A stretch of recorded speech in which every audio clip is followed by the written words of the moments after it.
Come to you and we just ask you to just watch over Shanquella. So we know that Shanquella was a good young lady. She was good-hearted. So we know that Shanquella is up there with you. But we also ask you, and we're not trying to rush the case, but we're just asking, no matter how much time it takes, we're just asking for you to help Shanquella and her family receive the justice that she deserves. We all came from far and near.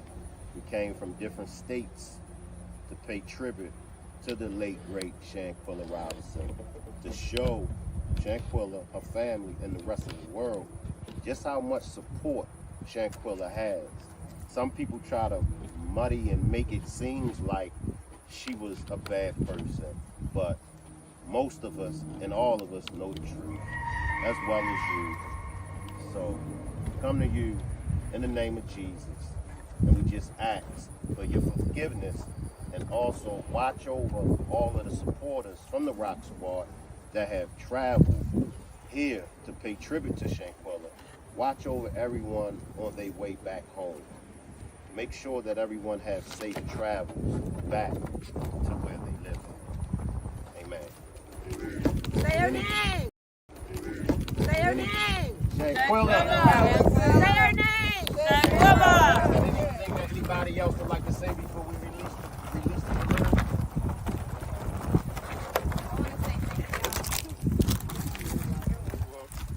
Thank you. Anybody else? Justice for Shanquella. All right, I'm going to count down. 10, 9, 8, 7, Justice for Shanquella. 5, 4, 3, 2, 1. Shanquella. Love you, Justice. Shanquella. Right. Justice. We love you, Shanquella. They going. Justice. Wow. They hovering over us. Yes. They ain't even separate. What do you think Shanquella saying? Yeah. They ain't forgotten these people here. Justice for Shanquella. Thank you, Lord. Justice. Amen.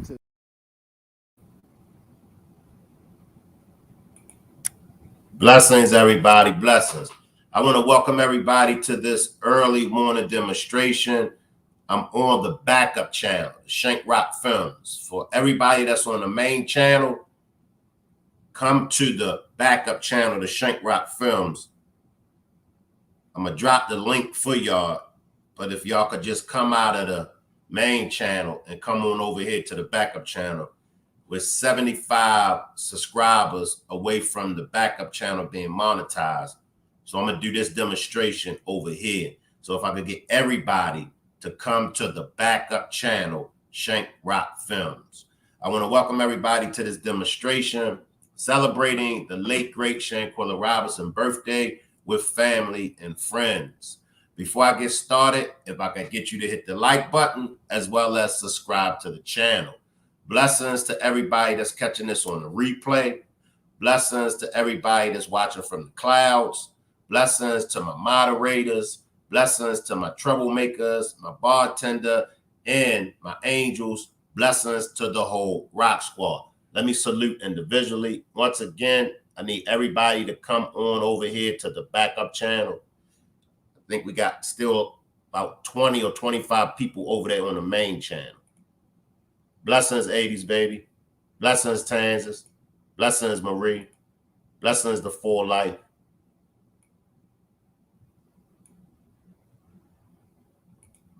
Blessings, Melinda.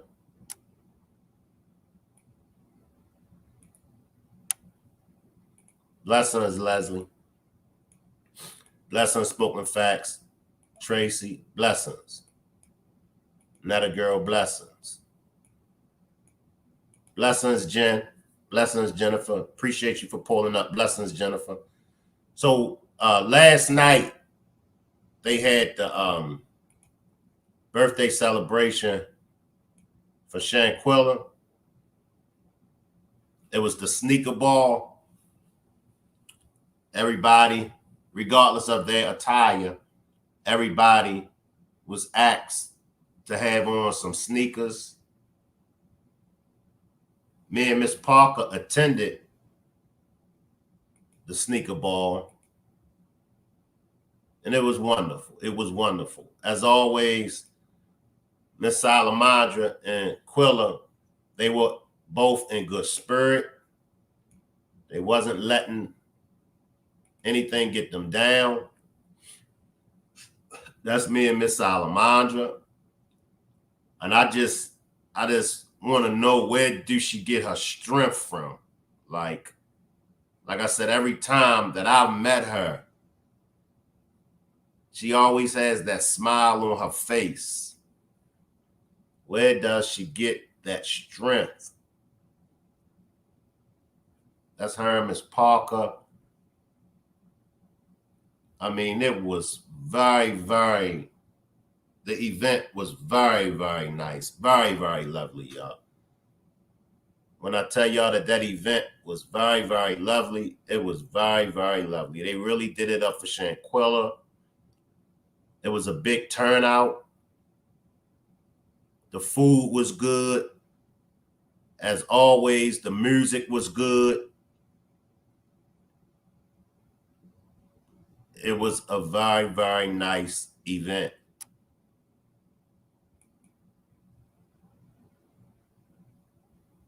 It was young people there. It was old people there. They all came out in celebration of Shanquella. It was all love. Let me drop this link for those that's on the main channel. For everybody that's on the main channel, I'm going to drop this link for y'all. And y'all come on over here to the backup channel, Shank Rock Films. Salute, Marion. Salute, Marion. Appreciate that cash donation that you sent me the other day, Marion. Appreciate that. The energy, blessings. Jacqueline, blessings. Shalane, blessings. No bias, blessings. Nanny, blessings. Just bear with me while I send out the link to the backup channel, so everybody over there on the main channel can pull up over here. Blessings, Beverly. Blessings.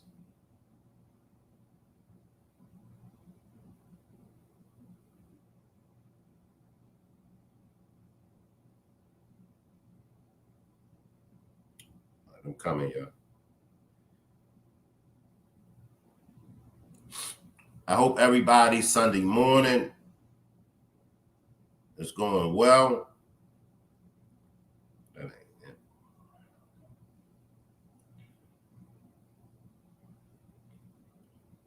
I hope everyone is having a blissful Sunday morning.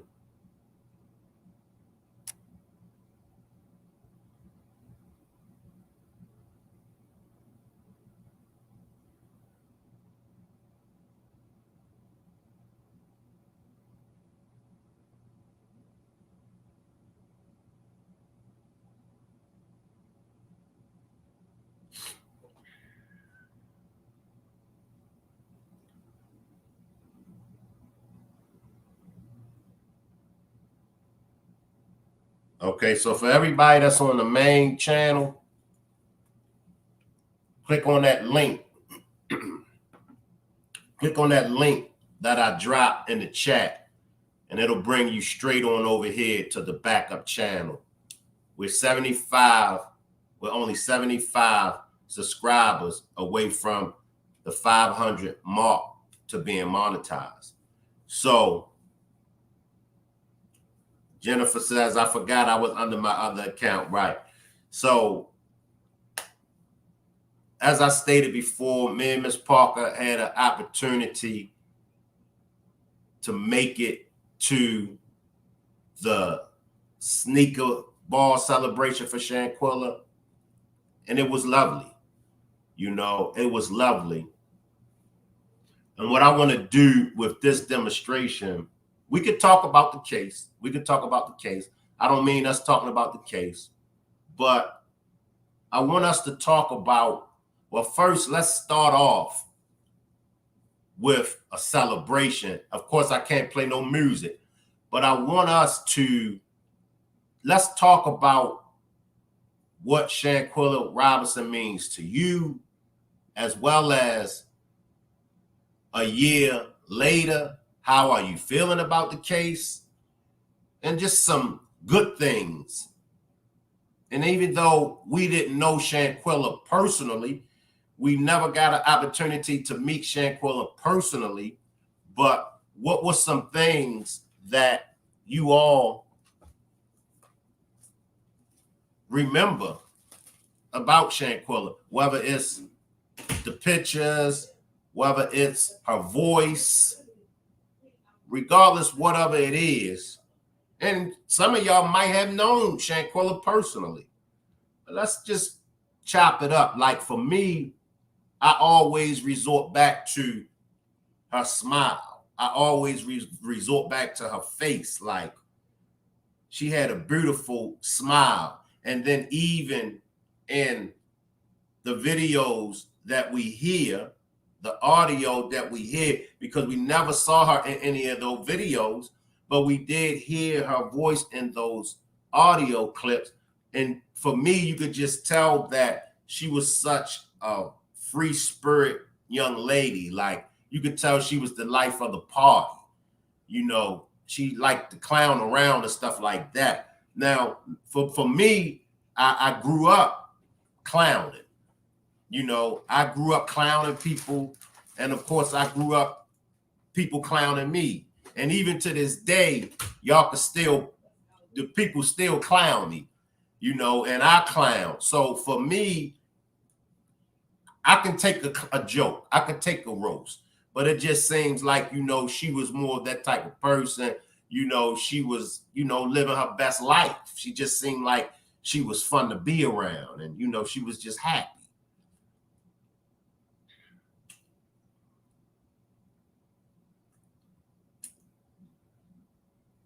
How do y'all feel? I know it's early. Full Life says she takes the room. Exactly. I know it's early, and some of y'all still in the bed, laid up, or whatever. But there's the link. If anybody want to hit the panel, feel free to hit the panel. Let me come back and salute, because I didn't get a chance to salute. And if I missed you, I apologize. I think this is where I left off at. Blessings, buddy love. Blessings, buddy love. Cape Cod, blessings. Tommy, blessings. Rosemary, blessings. Mel, I think that's where I left off at, Mel. Blessings, Mel. Marie, blessings. Melinda, blessings. Make sure everybody on the main channel, come on over here to the backup channel. Blessings, Shell. We're on the backup channel. But as I stated before, the event was a very, very nice event. And they only wanted it to be for family and friends. So they didn't make it public as far as the location, because they only wanted it to be for family and friends. I think I saw one news channel station there So they probably will be airing it or airing some of the footage on the news. K-Car says she had such a good spirit and resulted in people being brought together that also had a good spirit. And that's facts. And this is one thing that I learned about the spirit world. I learned that in the spirit world, you do have good spirits and you do have evil spirits. That's one thing that I learned.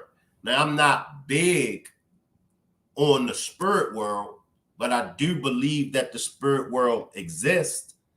And I'm sure some of you down there are big on the spirit world. And of course, you know, I would love to hear y'all take on the spirit world, but I'm just going to touch off just a little bit on the spirit world because I'm not big in it. So I don't want to give out no false information when it comes to the spirit world. But I do know in the spirit world, you have good spirits and you have evil spirits.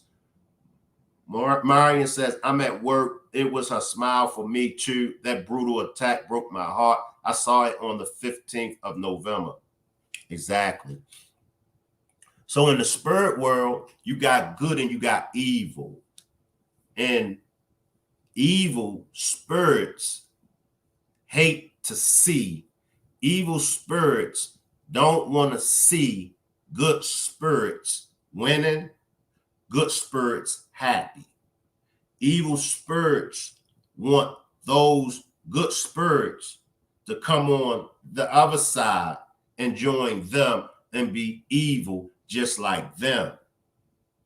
So when we're dealing with Shanquella and we're dealing with the Cabo 6, we want to deal with the spirits right now. For right now, I'm just talking about the spirits. You know, Shanquella had a good spirit flowing through her. And on the Cabo 6 side, they had that evil, demonic spirit flowing through them.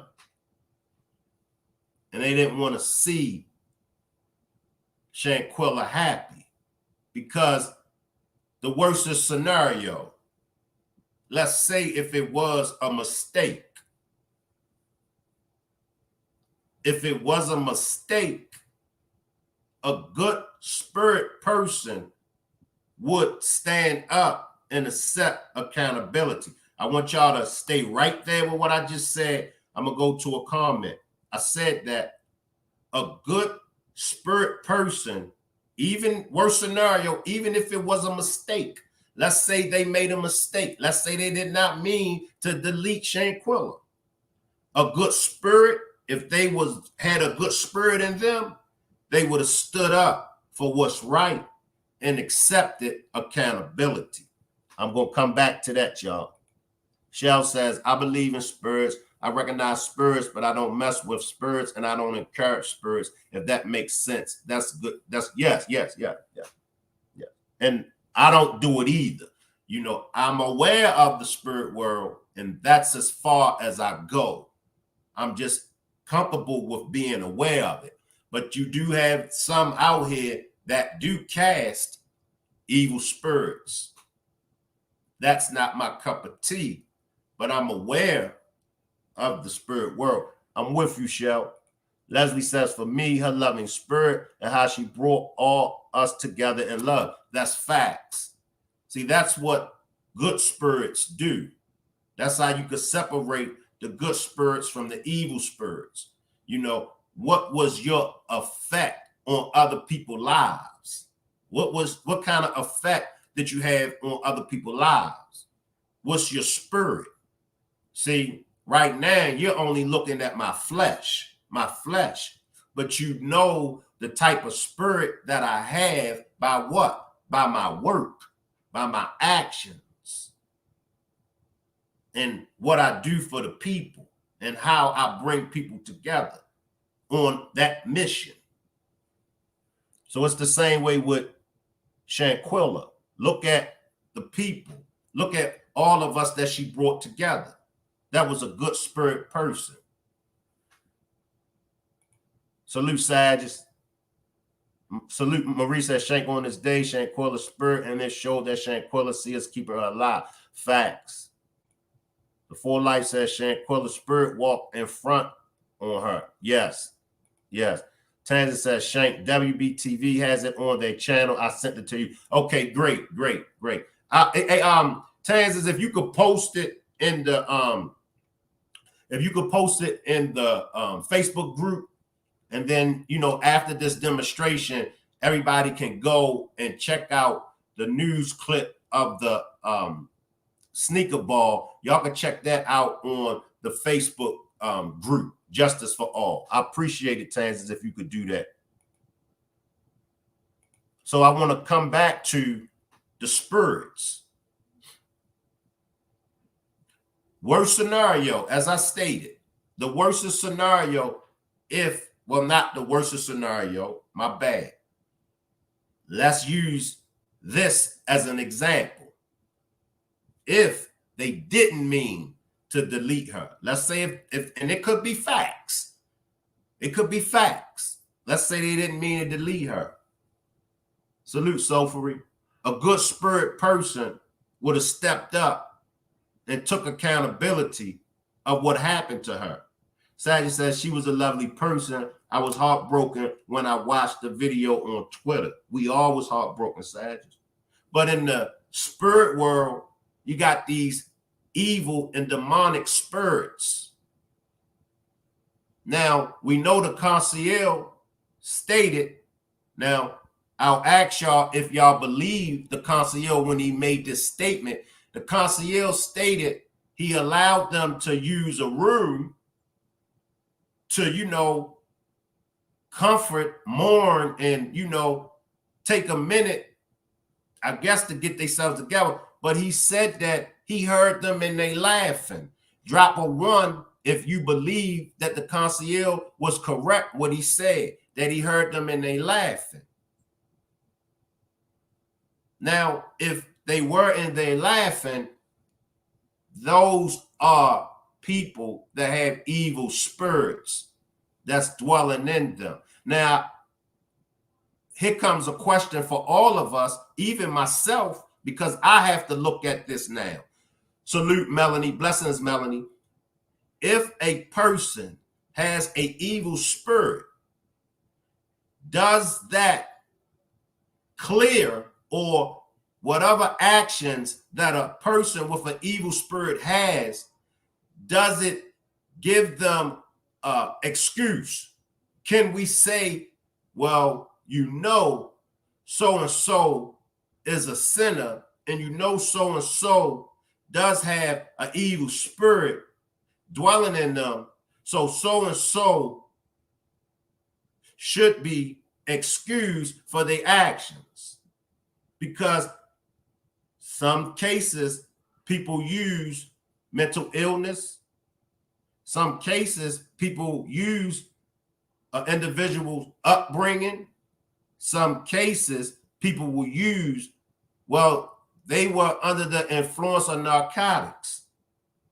So is this an excuse because they was vexed with evil spirits, because they had evil spirits?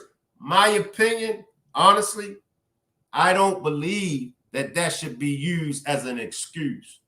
Evil spirit, whether you high off of narcotics, whether you have a mental disorderly, whether you had a different upbringing than other people, when it comes to deleting someone, when it comes to taking the life of someone, I don't believe that none of it is justified. The only justification for me, and y'all could let me know how y'all feel, but the only justification for me of taking someone else's life is if it's self-defense. If it's self-defense, you got to go. That's my belief. If you come at me and you try to take my life, you got to go. Outside of that, I don't see taking the life of an individual or individuals as justified. However, we do have the court of law. And in some societies, in the court of law, they still go by the Old Testament. An eye for an eye, a tooth for a tooth. Now, in that situation, and it's just my opinion, if it's in the court of law and you are sentenced to death, in my opinion, is justified. Why? Because it's the court of law. And I know in some societies, such as our society in the Western Hemisphere, we don't, some states, I think it's, I'm not sure of how many states that still have the death penalty, but in most of the states in the USA, they abolished the death penalty. But in some societies, they still go by the death penalty. Salute, Shell. Salute, Shank. How you doing? I'm doing good, Shell. I'm doing good. How you doing? I'm doing swell. Um, just wanted to get up to for taking a stab at your question about what do I remember most about Shanquella? I heard you say her smile.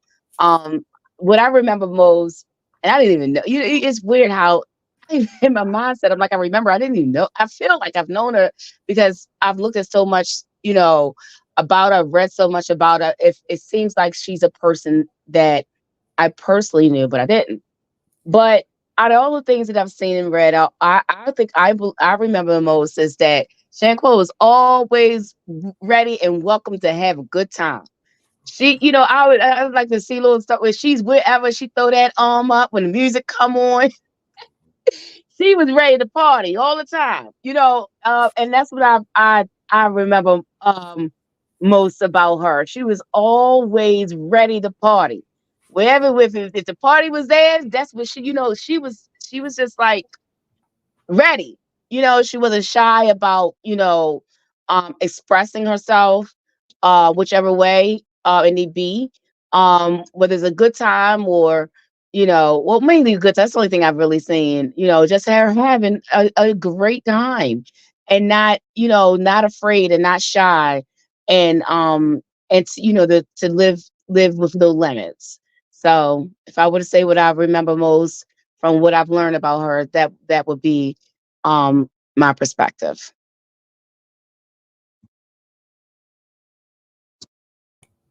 Yeah, we shared the same perspective, that smile, and just always ready to have fun. And then, like Quilla said, just she was always ready to take trips. She was always ready to go. Okay, you want to go here? Okay, let's go. Just look at her smile. Look at her smile. And you know what else too? With along with that, ready to go, always taking trips, having a good time. She's a risk taker. Like, some things like, oh, I would never get on a. I think I've seen her on one of those. What do you, I don't know what you call it when that rope goes. I don't want to say rope, but that's the first thing that comes to my mind, wire or whatever. And she's taking it, she's getting on it and swinging across from one side to the other. She did that in the water. She also did that in it wasn't water. It was just something I think her and her boyfriend were at, and they were just going. It's like she was a risk taker. And to me, doing stuff like that, it's only if you look at it on the superficial level, right? Um, you would say, okay, she's just having fun. But if you think of it, um, you know, deeper than that, you would say she's a risk taker because you can find many people like, no, I ain't doing that. But it looks like, and that tells a lot about your character. Where I'm not afraid of anything. I'll take the risk. If it's fun, if it's fun, if it, or and I guess in her, her having that business mind, it doesn't matter. I'm going to take the risk if it's going to bring me joy.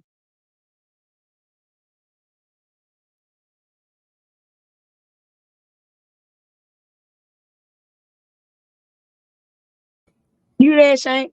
Yeah, I'm here. I'm stuffing my face, but I'm here. Let me read some. All right. Let me read some comments from the chat. Freedom of Speech says, from what I've seen and heard about her, she seems like a very upbeat person. If someone came around her not having a good day, she probably made that person smile. That's a good point. That's me too. 80s Baby says, I love her work ethic and enthusiasm. You thought you was going to throw me with that word, didn't you, 80s Baby? 80s Baby said, I love her work ethic and enthusiasm. Hey, Shane, what you get on? You got stuck on phonics because you've been pronouncing a lot of words correctly these days. Yeah, I'm on top of my game. Tansy says she looked as though she was one that had the notion to just enjoy life to the fullest. Yep. Tina says, I'm with you on that, Shell. She, to me, a happy-go person, always on ready. I hate those sick demons did that to her. Freedom of Speech says Shanquella probably turned frowns into smiles. So I don't know what the F with Cabo 6. They had to be on some hateful energy full of wrath and envy. Yes. Jennifer says a brave, strong, determined girl. Leslie says Tans is right, and them evil spirits was jealous. Yes, they was, because Tina says, yes, I agree with everyone, because a good spirit person, and I know some good spirited people out here that will take accountability. They will step up and they will take accountability, even in the case as serious as unaliving someone. It was either G-Dep or Loon from Bad Boys. I can't remember, but they was turning their life around and they committed a homicide years ago. But because they was doing the right thing and they went from having an evil, demonic, twisted spirit to having a good spirit, they couldn't live with that on their conscience, and they turned themselves in. Matter of fact, I'm going to find out which one it was. Give me a minute. It was Loon. Okay, Loon. The Full Life says Loon. The Loon that was on Bad Boy Records, Puff Daddy's label. He had did a homicide. He got away with the homicide, but he was changing his life around. He gave himself to God. He no longer lived by his old ways. He cleansed himself of that evil, demonic spirit. And the good spirit that he has now, he done the right thing by taking accountability of his actions, and he turned himself in. See, that's the difference between a good spirit person and an evil spirit person. Things happen. As I stated before, maybe it was an accident. Maybe they didn't mean to delete Shanquella. But if they have a good spirit, they will come forward and say, look, I got to come clean. To me, that's what lets me know that they have an evil spirit, because the evil spirit is going to try to ride it until the wheels fall off. An evil spirit don't see nothing wrong with what it is that they done. Come on in, Shell. Oh, I just wanted to also touch on in the chat of my response when you asked the question about the did and that's what it triggered me when you're talking about the evil spirits. Like, dude, when you were saying that, who believes that that they were in the I guess in the room laughing? And so I put I think I put 2. If I didn't put 2, I meant to, because the reason why I don't want to say I do or I don't believe it, but the jury is still out for me. And maybe I should have put that, because I'm still trying to tie the two together, because in his statement, he said that there was one guy that was coming from from outside the inn. They were outside. We also learned that they asked him to stand outside and some other thing. It's been so much that we've, heard and learned. But then he made reference to the one that was going in and out, and on the phone. And we don't know who that one was, but I, in my mind, I felt like it was Khalil, because I also heard that Khalil was, was getting updates and calling, calling mom or Quilla. I'm not really sure right now, but either way, he was the one that was doing that. So the problem with me, with digesting the part about that they were in the room laughing once they found out that she passed away, was because they already said that they were outside. So, and I also remember in some of the reporting from Zuniga, give or take, but he also said that they asked them to secure that place as a crime scene. So I am struggling with not whether or not they laughed or not, but in conjunction with where he said they were laughing, but they were already outside when the announcement came. According to him himself, how did they get inside to be laughing inside in the room?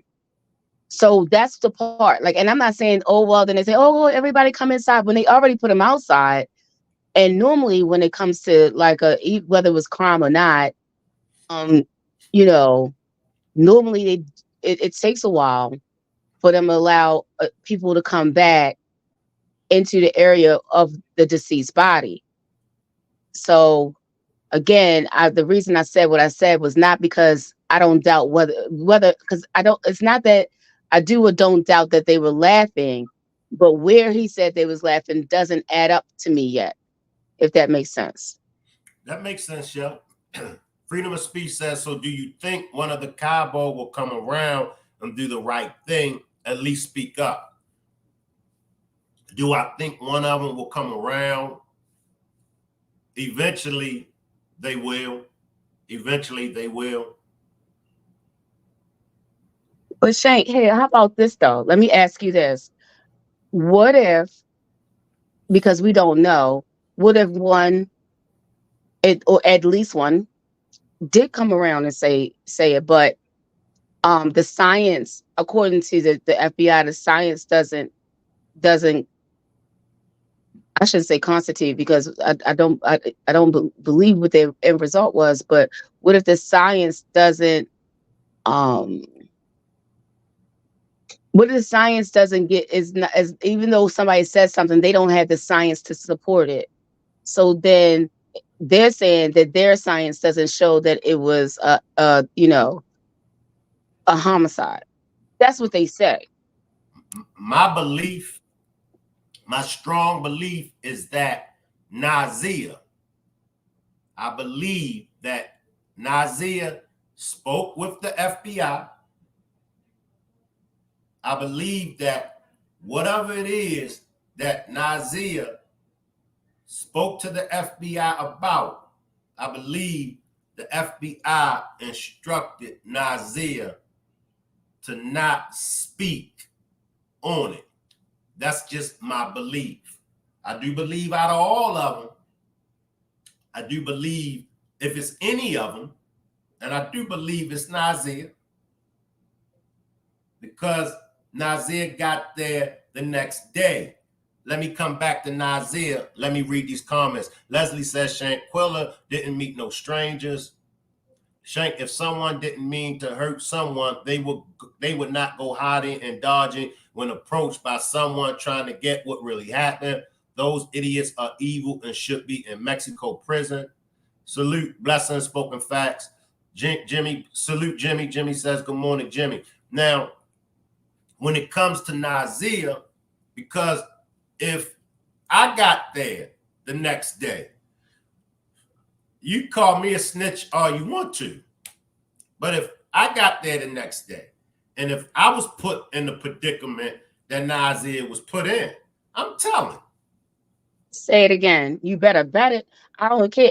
I know that they knew each other from college, but it doesn't, like I said, y'all ain't that close and I'm taking these charges for you. So, you can work it out the best way you know how because I'm not taking no charge for you. So it is how it is. And it is what it is. And then, um, you know, okay, you can take it with a grain of salt whether he was truthful or not. But if you remember back for Danny's text, he said I contact him every week, and he said that this is that they are eventually going to make an announcement, but the whole thing is above his pay grade.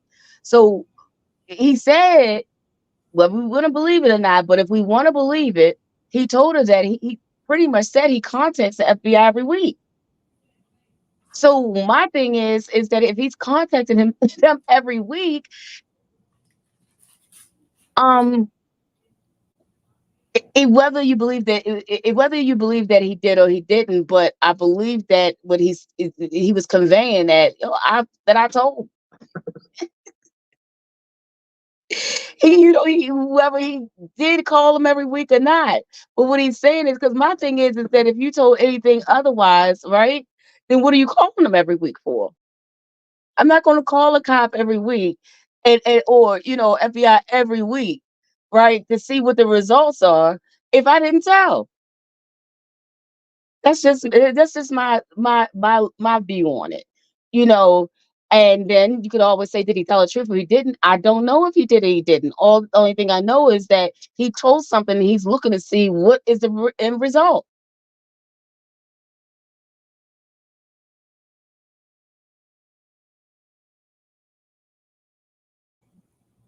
My bad, y'all. Still stuff in my face. Freedom of Stop being greedy. freedom of speech says, do you believe that Cabo 6 is quiet because of fear of backlash from the internet?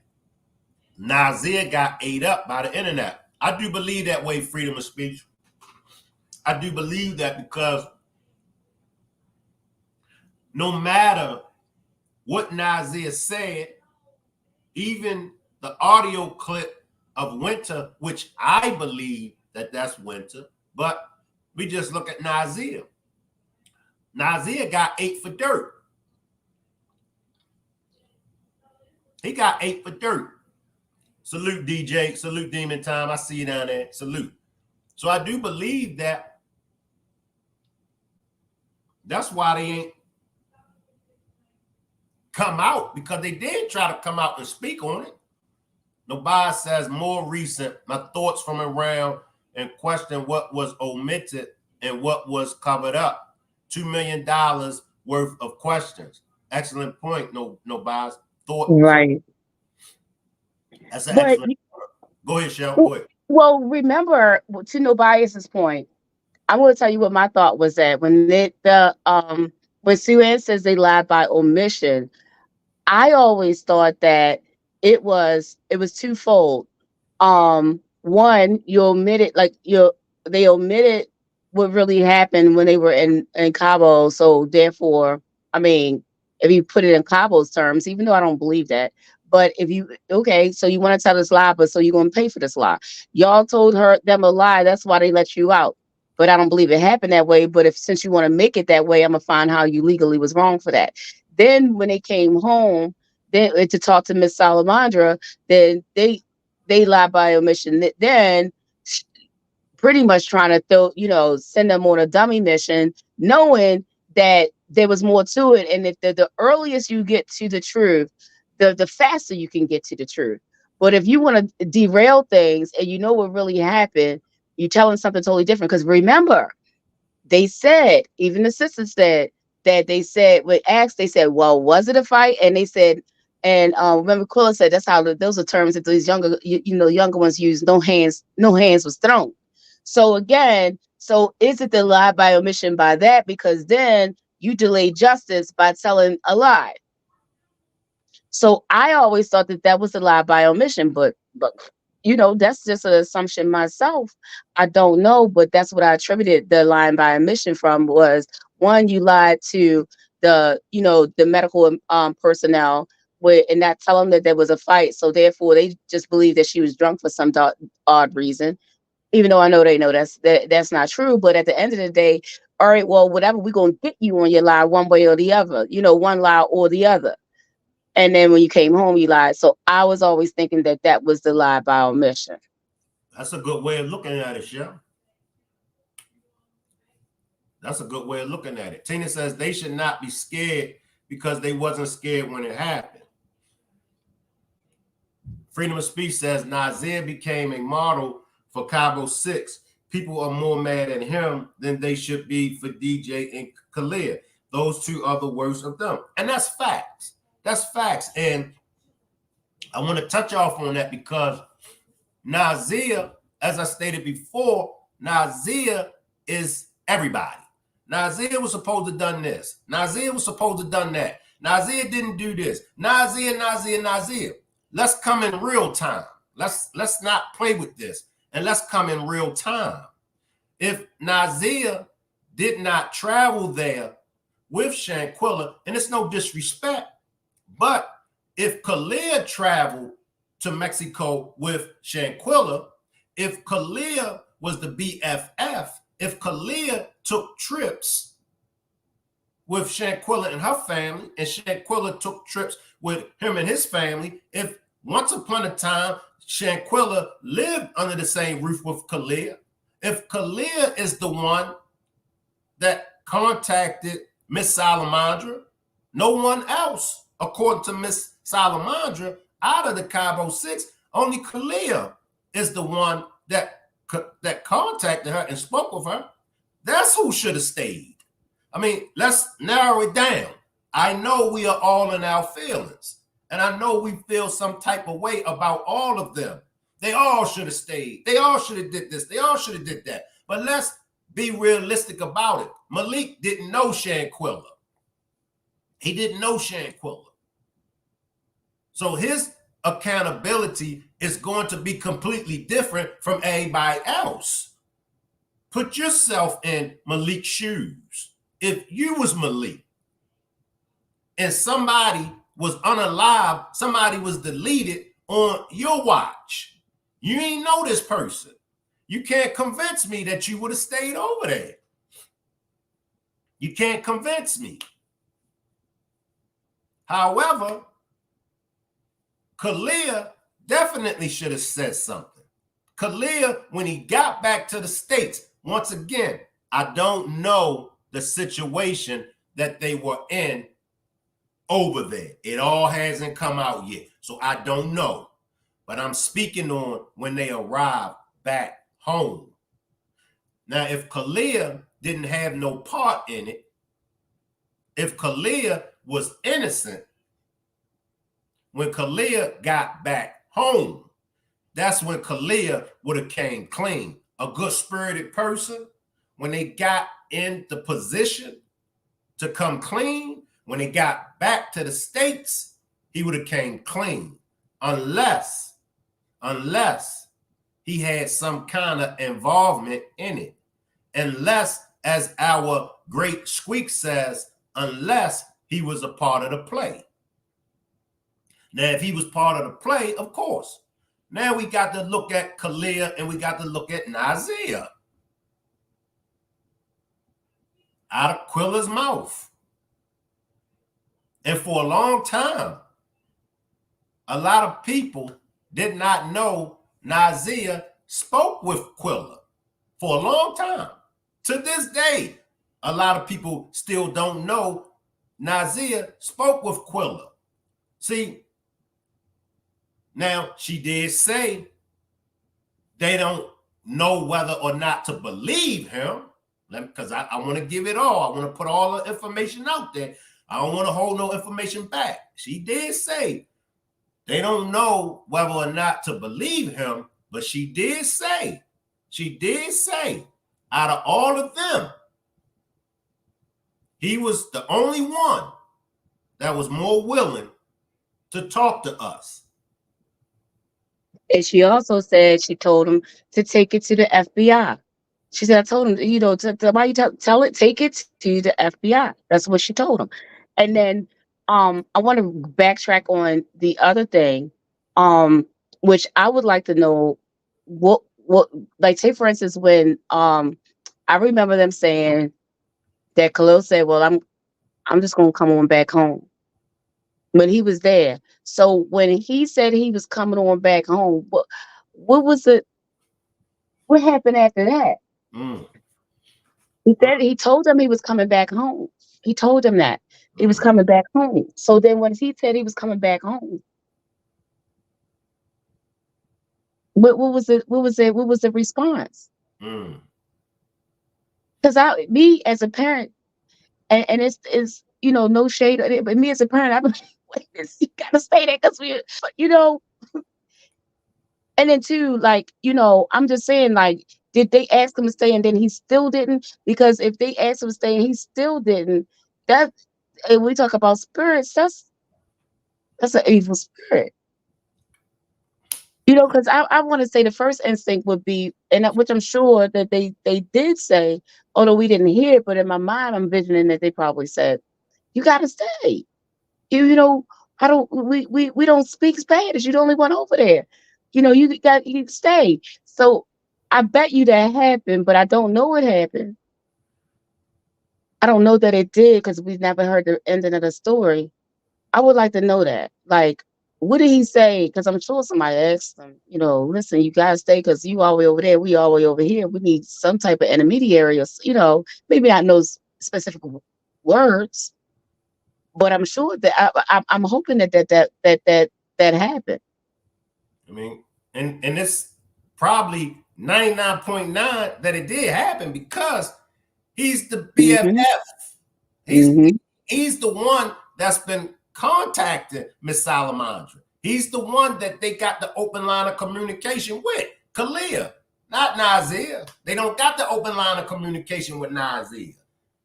They got Nazeer was supposed to be in there fixing the leaky faucets. yeah. The lock, if the door jamb, was messed up, if the lock needed to be tightened, everything. Nazeer was supposed to be there doing everything. That's what I'm saying.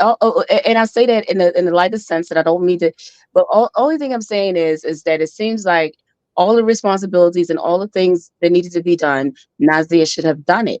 And I'm not, quote unquote Nazeer supporter, but what I'm saying is that all the things that are being said, those things should be attributed to everyone, not one Everyone, person. not just Like one person. he didn't orchestrate it. It wasn't. He came there late. We know that. Whether you could however you want to take it or not, or if you he got there late, okay.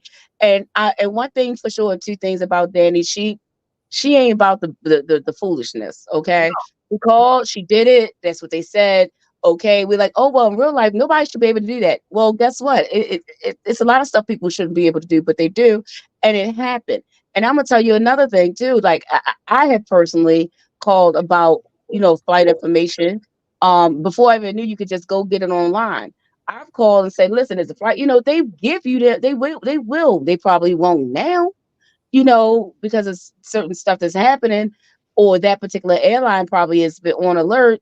But yes, that it is possible to get flight information without identifying yourself per se. And then we have to remember that when Danny called, Danny, once you have that locator number, because that's the other thing. Like if I say, oh, I'm calling for, Shank Rock, we'll just say, and I'm calling this is my number. This is you got all the information. You've given all the common identifiers. If you remember, he gave her all of the common identifiers. She didn't call blindly. He gave her all the identifiers to use. So only she was in like Flynn because she had all the common identifiers. So that's just like me. If I call about my stuff, as long as I have my identifiers, you can't judge by my voice. You can't do anything. I have this information. Now you must give it to me. I don't have to go anything beyond that. He gave her the information. She used it and they gave it to her. And Point blank and period. let me Sorry about that. I see no, the you other good. people in the your back. Let me just slide in the build off of that. And then I'm going to come to Marie and Mel. Appreciate that cash donation, 80s, baby. Appreciate that cash donation, 80s, baby. And then, some will say, well, Danny and Nazeer is like this. Danny is Team Nazeer. So Nazeer probably gave Danny a number to a teller that's working for them. True. But then there was another content creator, and I'm not throwing shade, so please, and you know, as the content creator, you know who I'm talking about. I'm not throwing no shade at you. I'm you know, me and you on good terms, so I'm not throwing no shade at you. But we all know another content creator besides Danny called the airline. And that content creator was told the same thing and given the same thing. Now, unless Danny and the other content creator is working together with Nazeer, we got to put this to rest as far as whether or not him not getting there Friday, but he got there Saturday. And I'm not taking no shots at nobody because a lot of people still say he got there Friday. So please don't think that the old man is taking shots at you. There are subscribers. There are a lot of subscribers. There are Rock Squad members. So that way, I hope everybody know I'm not taking those shots and I'm not sneak dissing. Let me narrow it down. I'm talking to my Rock Squad family that still feels as though Nazeer got there Friday. Once again, I'm talking to my Rock Squad family. I'm not talking to no other content creator, and I'm not talking about no other subscribers nowhere else. I'm specifically speaking to my Rock Squad family that still feels as though Nazeer got there Friday. Salute, Marie. Slide in. And I see everybody comments. I'm going to get to y'all comments. Salute, Denithia. I see everybody down there. Salute, salute. Salute, Mel. Marie, slide in. Mel, you come in after Marie. Salute, Tommy.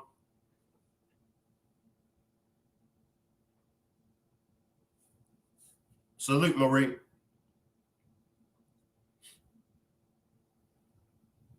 Salute, Mel. Slide in, Mel, until Marie get ready.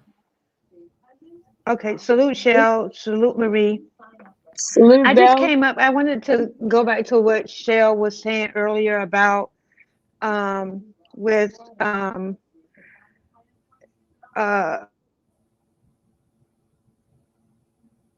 if he called and said, I'm going to come back home, and they said, well, Khalil, we need you to stay. That made more sense to me as opposed to Nazeer, who her family didn't know, staying over there trying to communicate something with the family, with as opposed to Khalil having more insight. He's very comfortable with the family. He knew the family and would be able to communicate, like where she is, what was happening, as opposed to Nazeer, who knew her for 9 years, but did not know her family. So that made a lot of sense, Cheryl, the way she explained that. Yeah, well, Khalil, we need for you to stay, and everything else that Cheryl said, as opposed to everyone holding Nazeer responsible, which her family didn't know. Mel, could I say something? Can anybody hear me now? Yeah, you good, Marie? Yeah. All Yeah, right. Marie, go ahead. No, go ahead and finish. I just wanted to know because I don't know why my mic was off, so I just wanted to ask that. But go ahead, and I just come in after you. I'm sorry. Okay, I didn't know if it was my StreamYard or the Wi-Fi, whatever's going on. But no, I was just basically I was done. I was just kind of I wanted to reiterate off what Shell said, and it's exactly right. I can see that the family, I can see that, with Khalil knowing the family and relaying all the information, him staying over, with her body. He knew the family. He knew how to communicate with them. He had access to all of her stuff, as opposed to Nazeer, who knew her for 9 years but didn't really know her family. That's a fact. That's from Shell. That's a fact. Right. I'm curious to know what was it, what was the next step after that? Because I want to, I don't know that by fact, but I want to believe that they said, no, you can't, like, you saying you coming home, but you got to stay because we need to get everything taken care of. Like, but then after that, what did he say? Like, why did Khalil come back and no, and instead of staying there? Why didn't Khalil was the common connect. He's a family friend. He's gone on trips with them. He knows them. He knows Shanquella. He got her password to her phones and everything else. And if everybody know, like I know, because I have, that was the thing that attracted me most. Those should first, not most, was that Shanquella's the same age as my son. And I know in their era, they got all of this, everything is on their phone. They got the Apple Pay on it and all this other stuff. You got all of it, you got everything about my daughter. You know everything about her. Dude, you coming home for what? You coming home for what? And so why did you still come home after you're the closest link to her and we're all over 2,000 miles away? Let's look at Khalil. Why didn't Khalil stay? Because I feel as though that Khalil has a lot of animosity against Shanquella, because Shanquella was typing something when she got there and she was uncomfortable. Isn't that what the concierge said? She was very uncomfortable. Yeah. And Marie, you've been 10 toes down on that for as long as I can remember. You've always felt that way about Kalia. Mm-hmm. Can I Because add that also, Marie, a lot of stuff that you said in the beginning has come into fruition. Like you had a lot of good insight before it even came out. yeah. So my thing is that with Khalil, I don't know, but I'ma just say something, and this might be my opinion. If if if if if if Khalil had her pen, every time she texted something, he knew about it, and that's what made him so made Shanquella uncomfortable. I think during that time while they was there at the villa, and the concierge saw her, the concierge knew that Shanquella wasn't right, because Shanquella was saying something on her phone to somebody, maybe to her hairdresser, maybe to Ricky, maybe to her best friend. And I guess I'm just saying this. I might not be right on this, but I've been thinking this. It was something that she was saying on her phone. If he had her pen, if he had her pen, in which he could see all different type of messages that she sent, that's after the food, that's after the game, and when the fight or the argument started because of what she was doing on her phone. Can that be an option? I agree. I I want agree. someone even to post the good things that she might have posted. Like, hey guys, can y'all look at this dang villa? This thing is amazing. Look at the view. Look at the tile. Look at the interior. Look at the pool area. Those are good things. People will post good things about places where they are on vacation. Mm-hmm. Me- But Mel, see, did you get that link? Sorry, Marie, just really quick. I just want to just jump in and then I'm done. But Mel, did you get that link that I sent where it was like Danny from like 11? It was like I think it was 11 months ago, not a whole year. That the cousin, I won't say her name, but I know what the name was because she went over the article that said that the article said that she had been texting, but then when Danny contacted her, she said she was commenting on her stories and also in her IG, and she was sending stuff, to her, and then but she was never texting back. see, And that was like that was before that morning. So she had been texting her that from what I get, Mel, look at it and let me know what you think.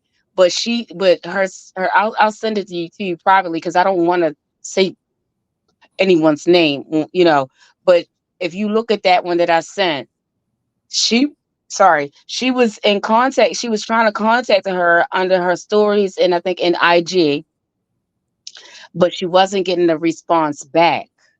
so my point, Shell, before you leave, think about this. If Khalil wanted to leave, he had her pen, and he had all of this stuff. Why was all her contents deleted? Oh, see, I don't know if it was deleted or if they just archived her page. I don't N- know. They No, could have archived her page. the mother said, Shanquella mother said, 400 Text um messages. Yeah, I text know that they did. messages was deleted, Hmm. right? Yeah, that was in her phone. I don't think that was on like on IG or anything. But that's what I'm saying, because she probably has said something, and Khalil, I think the whole time, as I'm saying, that man had a lot to do with Shanquella being emmed. He had a lot. I do believe so. Because, and I don't mean to cut anybody off, because he had the opportunity. Mm-hmm. They all had the opportunity to make things right when they got back. I'm with getting out of Mexico. I'm with that. I'm getting up out of Mexico. Call me what you want to call me. But the old man, he gonna get up out of Mexico. Now when I get back, when Khia and Nazeer gets back, I'll deal with DJ and the girls later. Malik, he wasn't held bound to do anything. Malik didn't know Shanquella, allegedly. Malik came on the strength of DJ. Malik is in Connecticut. Malik didn't know her like that. So he wasn't bound to hang around. If I was in Malik's situation, I'm gone. Pew, that's me. Now coming to Khia and Nazeer, because I always state this is my issue when it comes to Nazeer. What did he do when he got back? They did nothing. Now I'm going to Khia, and I'll come back to Nazeer, but I'm going to Khia.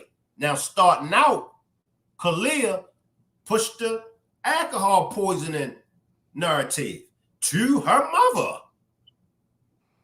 Off the gate, the mother said, Khia called and said, alcohol poisoning.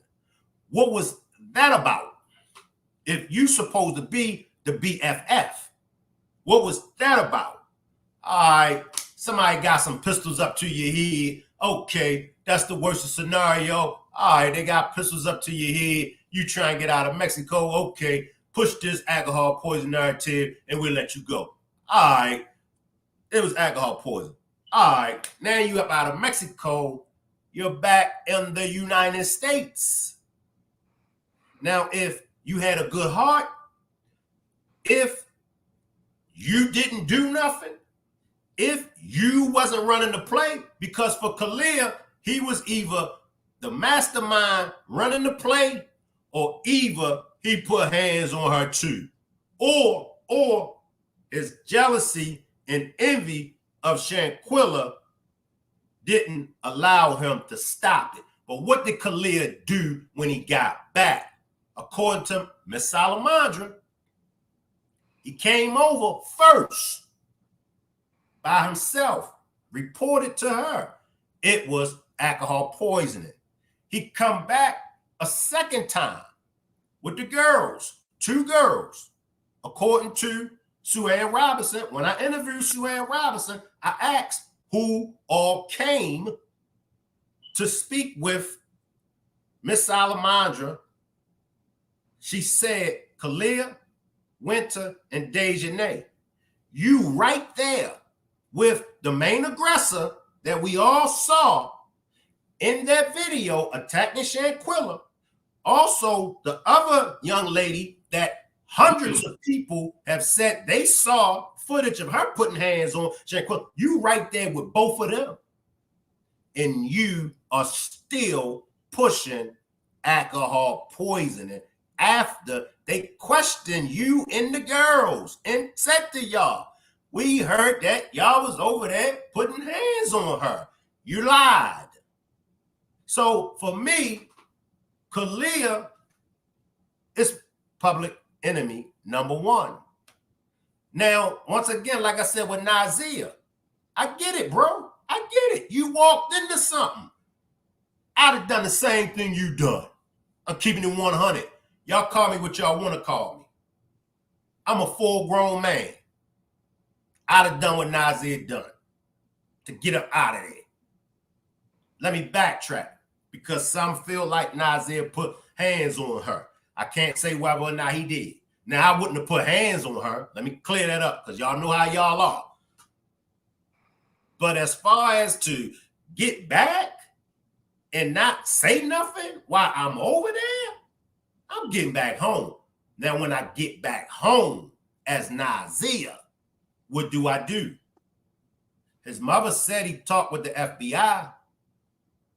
He spoke with Danny, what, 2 weeks ago or a week ago, and told Danny he's in communication with the FBI. Can I correct that real quick? Because Come on, Danny, Sean. that was a Danny. That was an older that was an older text that she touched on. So I don't know if he did that 2 weeks ago or that he already had sent it to her and then she just touched it 2 weeks ago. I Just was, want to say that. but that's a good look. But I was just saying that she spoke with him on Twitter. But that's a good look. That's a good look because some people might take it as that what I said. But my whole thing, and I don't know if it was Mel or Marie that was coming in, but I'm gonna let y'all come in. We have to call a spade a spade. We got 14 months, 15 months in this case. If we know the case, we should be able to point the finger at who's supposed to get what charge and who what not supposed to get the charge. Now, Malik, let me bring him back. Let me bring Malik back. I'll get to the girls. Let me bring Malik back. And I'm not going to answer this. I want y'all to answer it. According to Nazeer, Malik is the one that recorded it.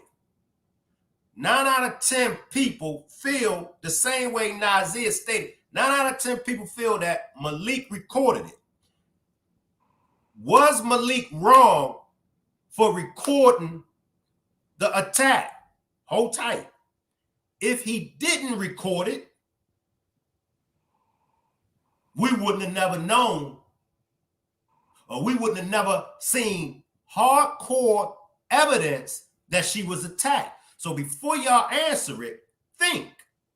If Malik didn't record it, we don't got the alleged video of Winter attacking Shanquella. Now, if he didn't record that, guess what? We wouldn't have the attack that we all saw. So I want y'all to take that in consideration first before y'all answer the question. Come back to the question. Malik recorded it. Was he wrong for recording it? And should he be charged? And if he's charged, what charge should he get? I'll back away. Y'all slide in, and I'm just going to listen. Mel, Marie, Shell, come on. Well, oh, sorry. Go ahead, Marie. I feel as though that what Malik did, he made everybody aware about what had happened to Shanquella, and that what he should have did as a man of how his mother and father brought him out to be, he should have, instead of saying that I will be behind DJ 100%. Isn't that what he said? Yes. He should have been the man that said, well, this is not right. I'm going to go home. I'm going to let X, Y, and Z know this. I'm going to let X, Y, and Z know that about what happened because I don't want nothing to come back to me that said I had anything to do with um um with Shanquella's being unreliable.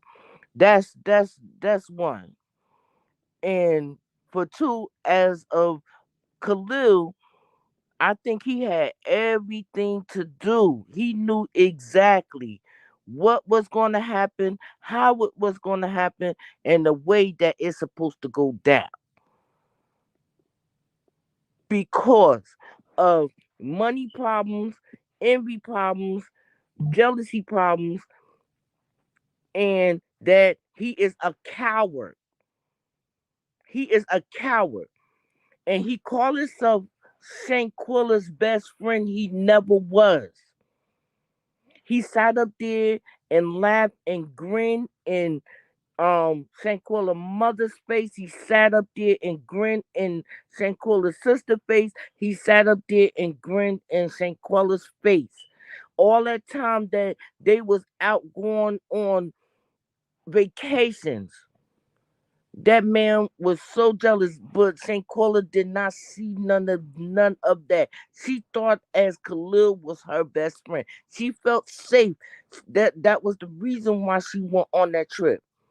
And like I was saying, when she went out there, they made it so they made it so uncomfortable because they did not have no party hookup. They did not have no um nothing near that was specified that it was gonna be a birthday party. It was only was supposed to be, and I think I said this, Shank. Remember, a 1 day thing to get back. Because if something was going to happen, they would have had all these things hooked up. They would have called the concierge and said, had this hooked up. They would have called the concierge and said that this is going to be a birthday party.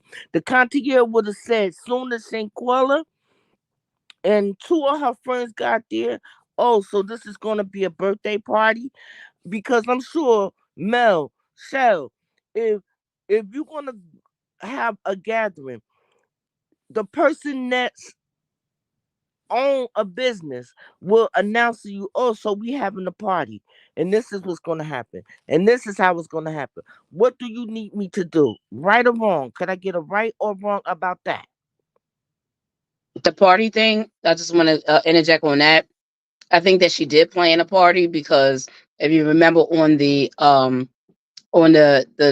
lives that they had, she, whether I'm on the fence about why she did it, but she did take she did make a video of the flags that said Day's 25th birthday.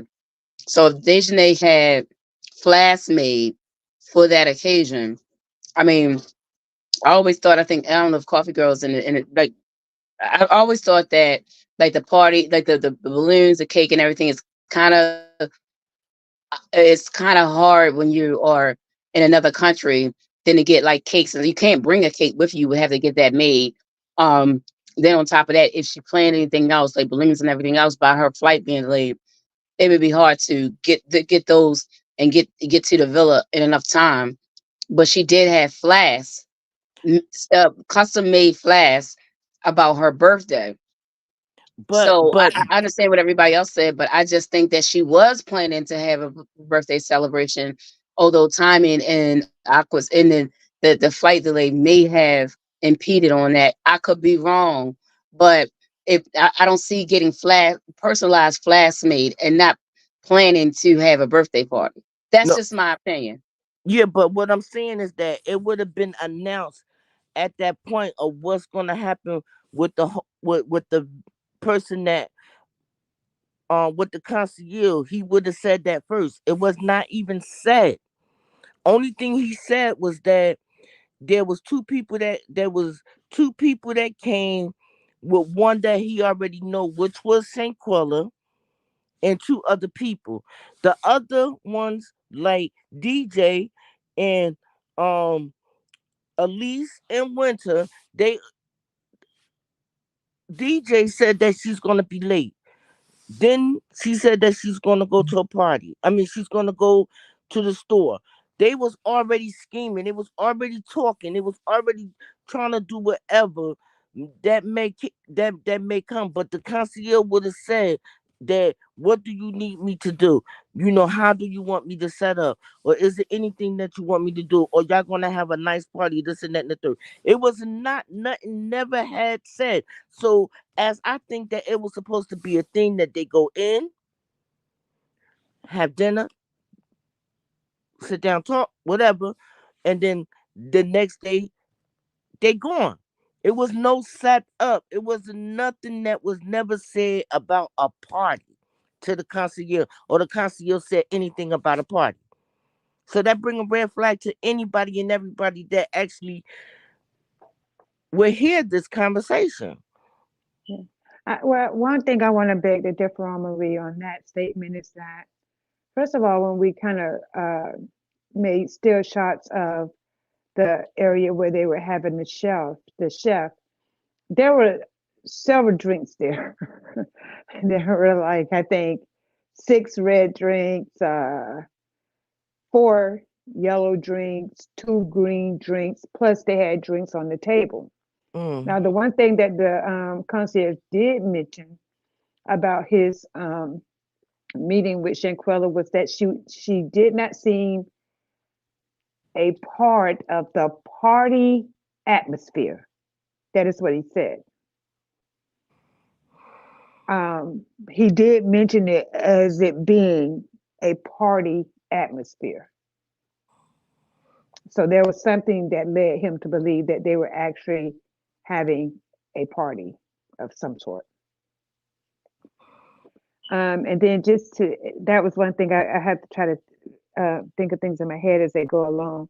And then what I just realized is that the reason that the timelines and things of events that happened even prior to um, maybe to the um, attack was that her story is missing. Yes, So the only thing that was presented was the one story as she's walking through the villa to seem like to set the narrative of whatever they were going to say. I But agree. again, that was a beautiful villa. Suanne Robinson said it herself. We've seen videos of it. It was a beautiful place. It was like paradise. Nazeer filmed it as he was coming up there. I said, well, why did he make that video? He was pulling up to probably one of the most beautiful places he's ever seen in his life. He's never been out of the country.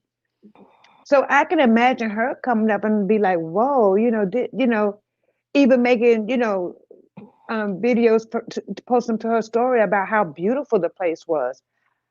I mean, even at my age, if I go to someplace beautiful, I am filming it. I'm taking a picture. I'm posting it to my social media. This place is beautiful, and the place was beautiful. Why wouldn't she take a picture of that? Why wouldn't she take a video of herself being in there? You know how you put yourself in the video and you flip the camera around and the beautiful pool is in the background, or you got this beautiful mirror from the bathroom. Those types of videos and pictures will give a better timeline of events that happen and when they happen. That But is they were missing. deleted. And right, that's what's missing from her IG story, from wherever she posted. I just truly believe in my heart, being the kind of person she was, and looking at her previous places of being in the mountains and on other vacations, she always posted something from those destinations. And Hmm. the only destination we got is some IG story of her supposedly walking through a villa naked, asking somebody about going skinny dipping. Like, or this is on her story. How would she post a picture of her picture to her story with her asleep on a hammock? Like, that is weird. Right, But where is the story through her eyes? right. Or That's what I'm talking even when she about. first arrived and no one else was there, and she pulls up to the Right, villa and it's right, beautiful. right. And she said, it's That's all of us here in this big A right, house. right. Like, but where is she in all of that? She's not there. But that's what I'm saying. If Khalil had her pin number, he could see into her phone of things that what she was typing, what she was talking about, what she was saying, because she probably overheard something, and then, or either she was talking to them about something in which they all got so upset about. But not just that, Marie. I'm not even talking, they're not even there yet. I'm just talking about when she arrived. Right. This beautiful villa. Where is her picture of how beautiful the place is? The I'm on picture the she same took page. on it. I'm on the Right, but same this page as you. right, but this wouldn't have anything to do with her typing and telling what the people are like because no one's there yet. I'm talking about her Mm. first arrival Okay. to this beautiful villa with just Mm-hmm. her and I guess Kalia. Mm-hmm. Where is her pictures of how beautiful that villa was? Right. Did she run outside and put herself in a picture by the pool or by the mountains or the beach in the background? Look at take a picture of the rooms and how beautiful everything was. Where is her pictures? It's hard for me to believe that she didn't take any because that would give you a better timeline of events But that but led up to what happened because then you'll be able to put things together. What but she but was doing at this time, but you that's know, when Khalil deleted those because the 400 pages. Khalil deleted those. but no, you're talking about He text deleted messages. text messages. I'm not talking about text messages. I'm talking about her Mm. posting to her IG story or wherever she posts her stories to her first initial contact with that villa, the beauty of it. People are going to take pictures of that. Even the concierge say Dejanay them got then the first thing they started doing was taking pictures. She got there before them. She took pictures. She had to. She Right. had to video her. So what I'm saying is with those pictures and or videos with timestamps will Right. give you a better idea of the Right. things that transpired to up until whatever happened. So Right. those probably wouldn't be a part of the 400 text messages. I'm And the talking picture about messages. That's what I'm talking about. He deleted those. no. I'm talking about to her IG story. Right. Not That's what I'm talking about. oh, so he deleted right. So what you're saying, I'm getting a good understanding now. Hmm. You're saying that he also deleted her Instagram stories. Right. But Oh, that okay, was I it. got you. It's possible, Marie, that he did. I'm not saying that he didn't. But when mom said was that she went to the phone company and they retrieved 400 messages. Well, the phone company is now retrieving the messages on a different um platform. It would be off of their server, so that would be in her phone. Now, I'm not saying he didn't delete stuff off of IG. I'm just saying that right now, as far as what they've communicated, they talked about her phone, not her IG.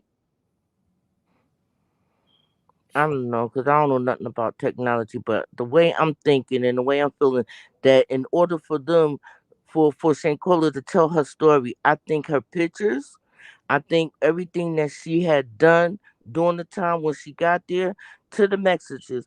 If Khalil had all of that act, act all of that, um, um, to where he could get to all of her contacts, I feel as though that he deleted some and probably had him in it if he was with her.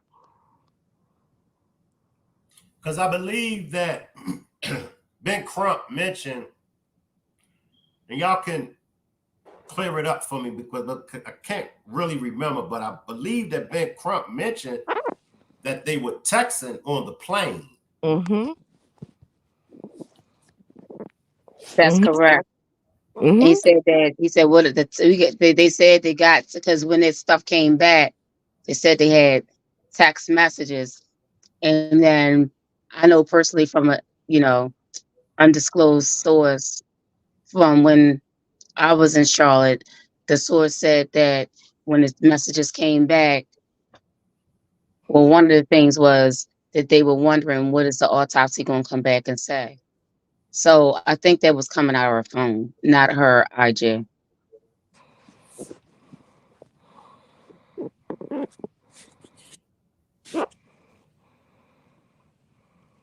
I think Khalil did a lot of things to her phone, did a lot of things to her to make sure that he would be clear for some things. Probably she probably even took pictures of him of ways of the things that he was doing while they all was there at the villa. It's just a lot of stuff that we is not seeing and getting to where it was deleted, in which the FBI or Miss Suzanne Robinson can get, or the family could get, and that would tell us a lot of true stuff. This is a celebration for the late, great Shanquella Robinson. She will be turning 27 in a few more days. Let us all take a moment, reminisce, throw up some prayers for the late, great Shanquella Robinson. And we come to you and we just ask you to just watch over Shanquella. So we know that Shanquella was a good young lady. She was good-hearted. So we know that Shanquella is up there with you. But we also ask you, and we're not trying to rush the case, but we're just asking, no matter how much time it takes, we're just asking for you to help Shanquella and her family receive the justice that she deserves. We all came from far and near. We came from different states to pay tribute to the late, great Shanquella Robinson, to show Shanquella, her family, and the rest of the world just how much support Shanquella has. Some people try to muddy and make it seem like she was a bad person, but most of us and all of us know the truth, as well as you. So come to you in the name of Jesus, and we just ask for your forgiveness, and also watch over all of the supporters from the Rock Squad that have traveled here to pay tribute to Shanquella. Watch over everyone on their way back home. Make sure that everyone has safe travels back to where they live. Amen. Say her name. Say her name. Shanquella. Say her name. Shanquella. Anything that anybody else would like to say before we release the balloon?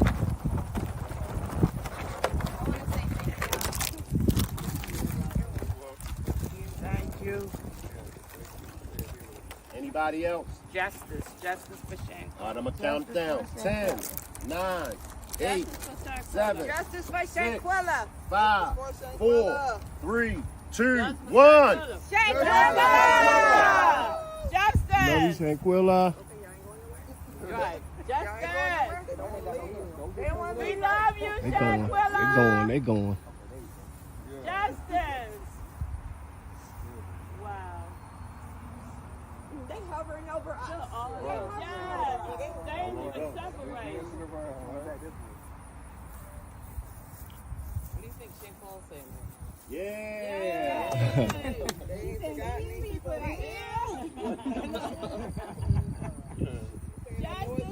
Shanquella. Thank you, Lord. Justice.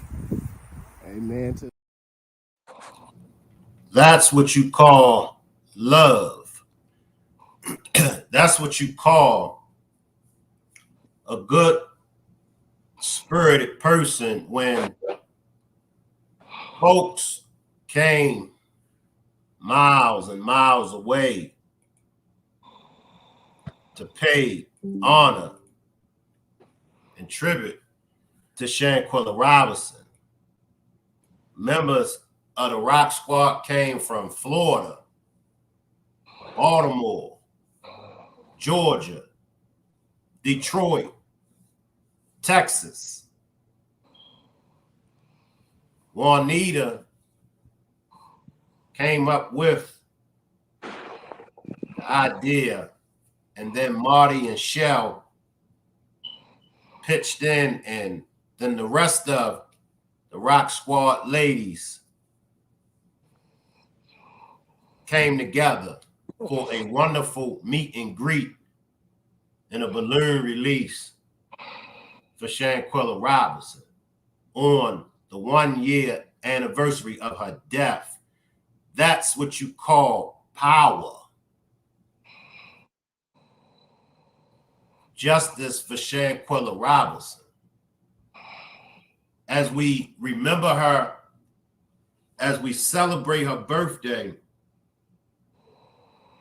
we are remembering the good things that we learned about her, the good things that we picked up on about her, because myself, along with probably everyone else, never met Shanquella. It may be a few that's in the chat now that may have known her, but myself, Mel, Marie, and Shell, and the rest of the Rock Squad, we never met her. But it's something about her. It's something about, as her sister Quilla said, Aggie, she was. You know, we all got that little sister, little brother, we all got that somebody that's just so free of life and just, they get on your nerves 1 minute, but they mean well, and you just love them to death. You just love them to death. She was a go-getter. She was a go-getter. She was the life of the party. And we never want to focus on any negativity, on any misfortunes that any of us may have committed, because we all have committed something wrong once upon a time in our life. But do that means that we should, does that mean that that gives someone the right to take our life? No. At the end of the day, if that's the case, you know how many people that feels as though I done something wrong to them? Would that give them the right to take my life just because they feel as though I done something wrong to them? You know how many people that I feel has done wrong to me? Would that make it right for me to take those many of people's lives? See, including myself, we all can assume, and we all can sometimes take things the wrong way. That's why for me, I like to say, let it play out. Because sometimes people don't mean any ill will towards you. Sometimes, now I ain't saying all the time. Sometimes people know what they're doing. Don't get it twisted. Sometimes people know what they're doing. But sometimes they may not know. And then even with them knowing what they done to you was wrong, does that warrant you to take their life? No, it doesn't. The only time, and y'all could agree with me or y'all could disagree, that's fine. But the only time that is justified to take somebody's life is self-defense. Was it self-defense? It wasn't self-defense, because in that attack video, we see Shanquella being attacked. Now, in the court of law, if Shanquella would have ended up taking DJ's life, then that's self-defense. That's in the court of law. That would be self-defense. If Shanquella took DJ's life, why? DJ attacked her. But in the court of law, there's no way that you could prove. And that's why Mexico has the charge as the main aggressor. I want to talk about that, Mel, Shell, and the rest of the Rock Squad. I want to talk about that. And it's a disagree to agree or agree to disagree demonstration, okay? them charging DJ as the main aggressor, does that mean, or could that mean that other people were involved with her deleting, with her death, but they're charging DJ with the main aggressor because she either instigated it, she kicked it off, or as of right now, they don't have enough proof to charge anyone else. So right now, they're just going to go with DJ because she's the main aggressor. Mel, Shell, y'all slide in. Rock Squad, y'all let me know how y'all feel.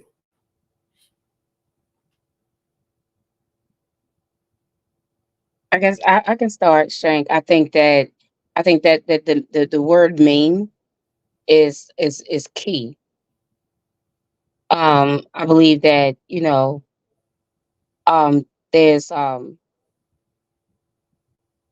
what we know back when we first started, there's adjectives and there's adverbs. Like, so the adjective is going to describe the action, right? So, or they put mean on purpose. I think they know that there's more. It was more to it than just her, but she's the main one. Otherwise, like, okay, there's the assailant, there's uh the leader. I won't say the other word. There's no adjective to describe it, but they made it. They gave it main. Like, they're describing what type of action that she did. She's the main one. So main means that, to me, if you want to do sentence building, main means that there were others, but she's the main one. It's point blank and period. If she was the only one, they wouldn't need to put main in front of it. I mean, that's I don't want to say English 101 because they're speaking in Spanish, but at the end of the day, that's sentence building 101. They describe what type of aggressor she was. She was the main one. I digress.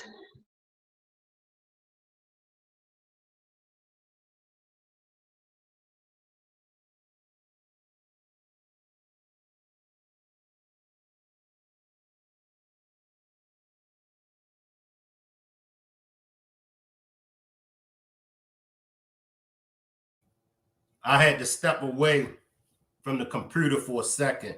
That's an excellent point, Shout. What's your take on it, Mel?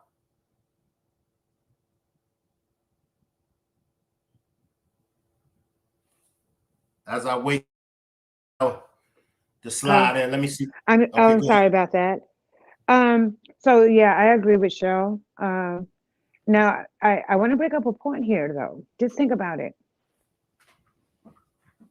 Because Mexico began to start the investigation after that video hit social media, this is a question. Do you guys think it's possible that that's all they have as far as video footage? So they're charging what they saw? No, they got more than that. Okay. I think they got the next door neighbors video. Like, I do. I thought, I'm talking about it, right. So even with the next door, the next door neighbor, if the fighting or attacking took place within within the home, my question would be, is it possible that as far as the fight and attack and the other things that transpired after, if it happened inside of the villa, is it possible that that portion of the attack video, which prompted them to file and to start, as they say, an active investigation after the video hit social media, could it be possible as that as far as the fighting and attacking happened, that's all that they have? So that's why, along with the autopsy and what they say was Shanquella's injury, they took that along with that fight video and was able to create a case? Well, I'm just asking the question. yeah, I think that's a good question. And my presumption, I mean, okay, I get the part about, when they're saying that they can't have cameras all over the place because they have famous people coming in, they want their privacy. But I don't think that takes away from them having to be able to protect their investment, which is, I believe that home. I can't remember the amount, but it was it's more than $1 million home. So normally, if you have just plain security areas, I mean, sorry, security cameras, maybe you can't have one pointing directly at the pool and everything else, but you still would have, if you have security, you're going to have them at every door. That room had a door. So I don't know this, I didn't read it, but common sense would tell you that if you have security, you're going to have security at all your entrances. That's just basic. Even if you don't have $1 million home, I know people that got, you know, $100,000 homes, like hundreds of $1,000 home, whatever it is. They still, when you get security, you're going to have it at your windows and your main entrances. That room had an entrance. So I don't know this by fact, but I'm just saying typical security cameras. If that room had a door and the camera was at least at the door, and that uh uh what do you call it? A curtain was open and that door is secured. They could have seen everything inside of there, every single thing that happened. Just put that in the thought. Now I'm gonna say it. I don't know that by fact, but I'm just gonna say typically. I've had my house, secured with security cameras, or with security period. And those, when the security person comes in the install, they're looking at all your entrances, period.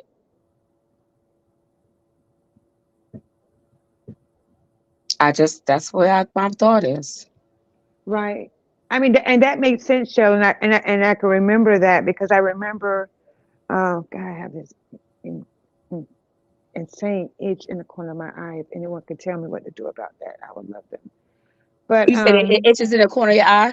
yeah, just one of them is driving me insane. Just get, if you don't know if you have whether you have your contacts in or not, just get the thing and put the drops in there. It's probably dry.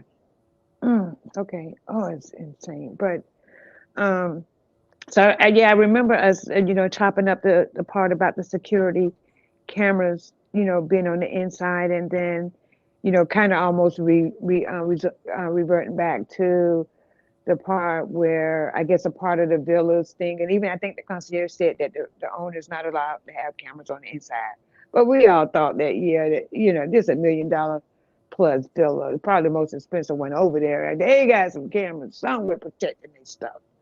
And so, but even with that being said, even if they did, my would that still mean that, even with Mexico, just okay, well, we just gonna go off what people see, and could it be possible that, De La Rosa may be holding his ace in the hole for the later? You know what I mean? So we'll just Yeah. use this attack video of the main aggressor just to at least hold somebody accountable. Now, because we do Mhm. know that she was beaten. So if this is the video that they're putting out, these 6 people, what happened, then bam, we're going to use that along with our autopsy. I hope that makes sense. Yeah, and I agree. They're not going to show what they got, although they're probably sure of what they have as far as who is all included. So they're going to go ahead and use that. Y'all got that out there. Go ahead and use that. But that does not mean that's all we have. That doesn't mean that's all we have. That means that that's what's out there. We're going to use that, but we have more than that. And I remember Zunika saying that they have audio. Audio?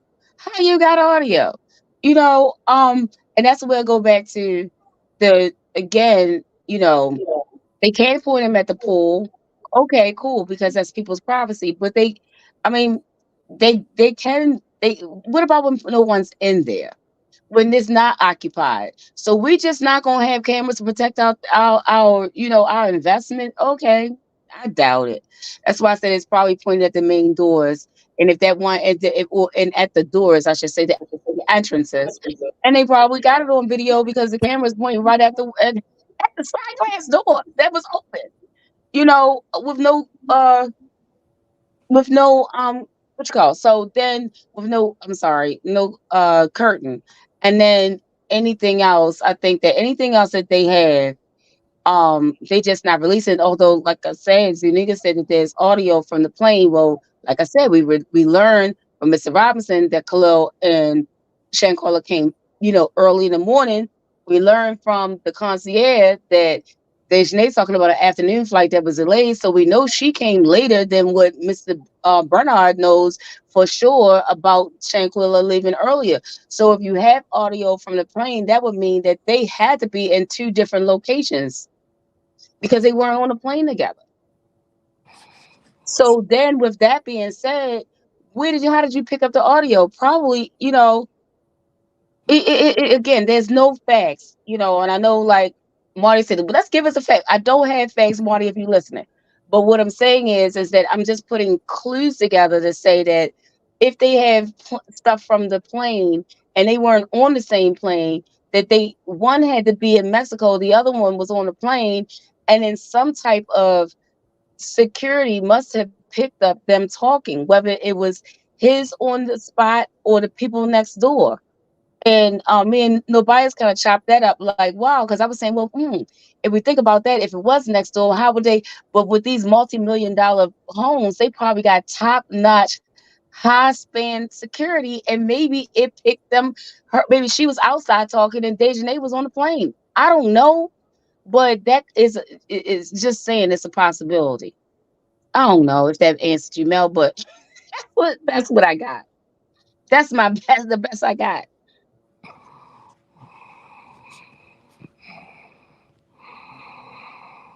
Slide in Yeah, the ring. I get that. That's why I'm just thinking maybe there as the main aggressor, absolutely right, as everybody agrees. If she's the main aggressor,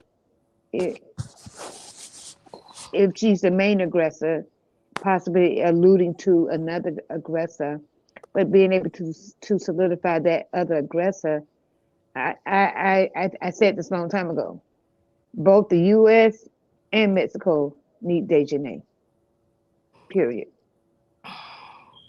Right. They need Because her. she's either going to protect herself to say, well, this is what I did, but this is what happened after that. And she's going to tell that to the U.S. and she's going to tell that same story to Mexico. So, Shank, if they do tell that same story, and if it actually come up, because isn't I should Suwan is supposed to have something to where, what was that? File that charge, and they be able to tell everything that will happen. Can they get locked up with that? You know what I'm talking about? She's Suwan. Hello. Give it to me again, Marie. What you trying to say? Suwan is supposed to Suwan is supposed to file what's her name so that she could get uh uh I was trying to come up to what Mel and Shell was saying. But I was trying to say with that case that she's trying to bring up A so that silver they could, suit, Marie. yeah, there you go. Thank you, Mel. If it being that they said it was the alcohol, the truth could come out when when she filed that civil suit, and they could get her and take her back to Mexico, right? Well, when she do the civil suit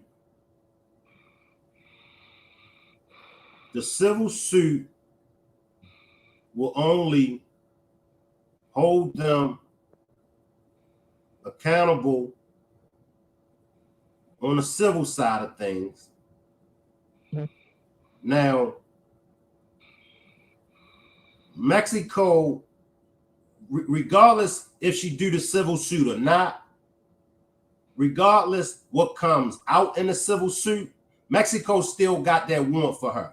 Now, from the U.S. side, depending on what comes out in the civil suit, the U.S., because the U.S. says unless any new evidence comes up, they're not prosecuting any of them. So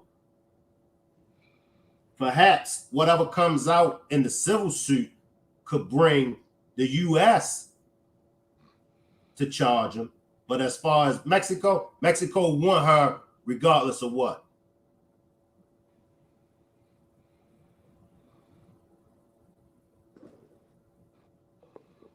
I I I I think there's something that's going to come out in that civil suit because questions that wasn't even asked with DJ, questions that wasn't even asked with Malik, questions that wasn't even asked with Winter, at least in that so-called best friend Khalil, that I feel as though that something should be able to say we finally got them. Let's put them here. So now the question is, what is the FBI? What are they looking for to bring charges against them for the death of Shanquella Robinson? I know we all believe that there's a cover-up.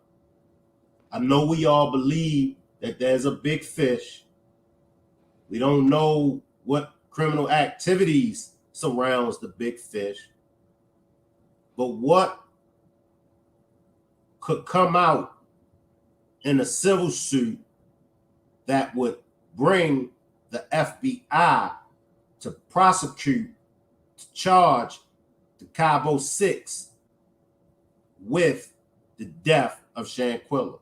Y'all can take a shot at it. Cassandra, Marie, Mel, Shell. Y'all can take a shot at it. Hey guys, yeah, hi Shank Squad. I just want to say happy birthday to Salute, Cassandra. Shanquella. Hi, I just want to say happy birthday to Shanquella, and may she rest, and also let her energy, help this case because it will. Trust me. Um, I think they're gonna be looking at Khalil.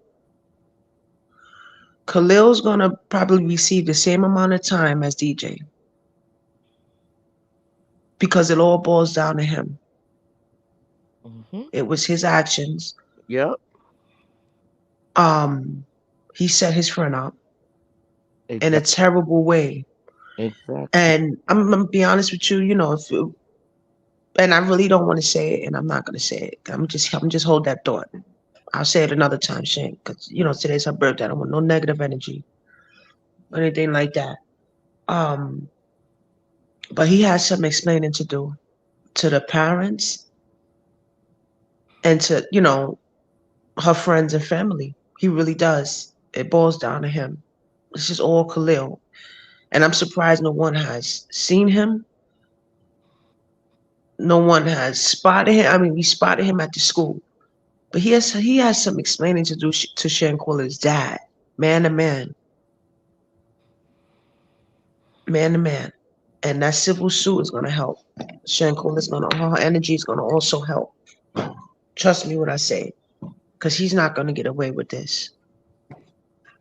DJ too, she was the ones who put hands on her, but him, he might get more time. He should. That's all I gotta say. Marie, Mel, Shell. Appreciate you, Cassandra. Marie, Mel, Shell. Y'all want to see? I think it would have to take one of them to say I had enough and I don't want to hide anything. If one of them that was actually did during that time of the conspiracy to fight her, the conspiracy to think about this and the way they thought about this until that fight, it would take one to bring down the whole house. That's what I think.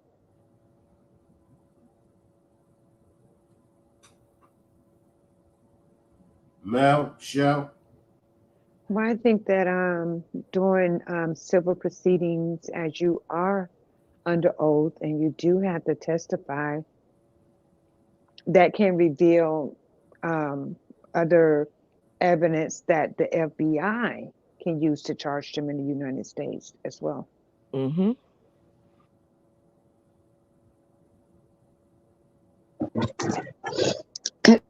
So y'all ready for what I think?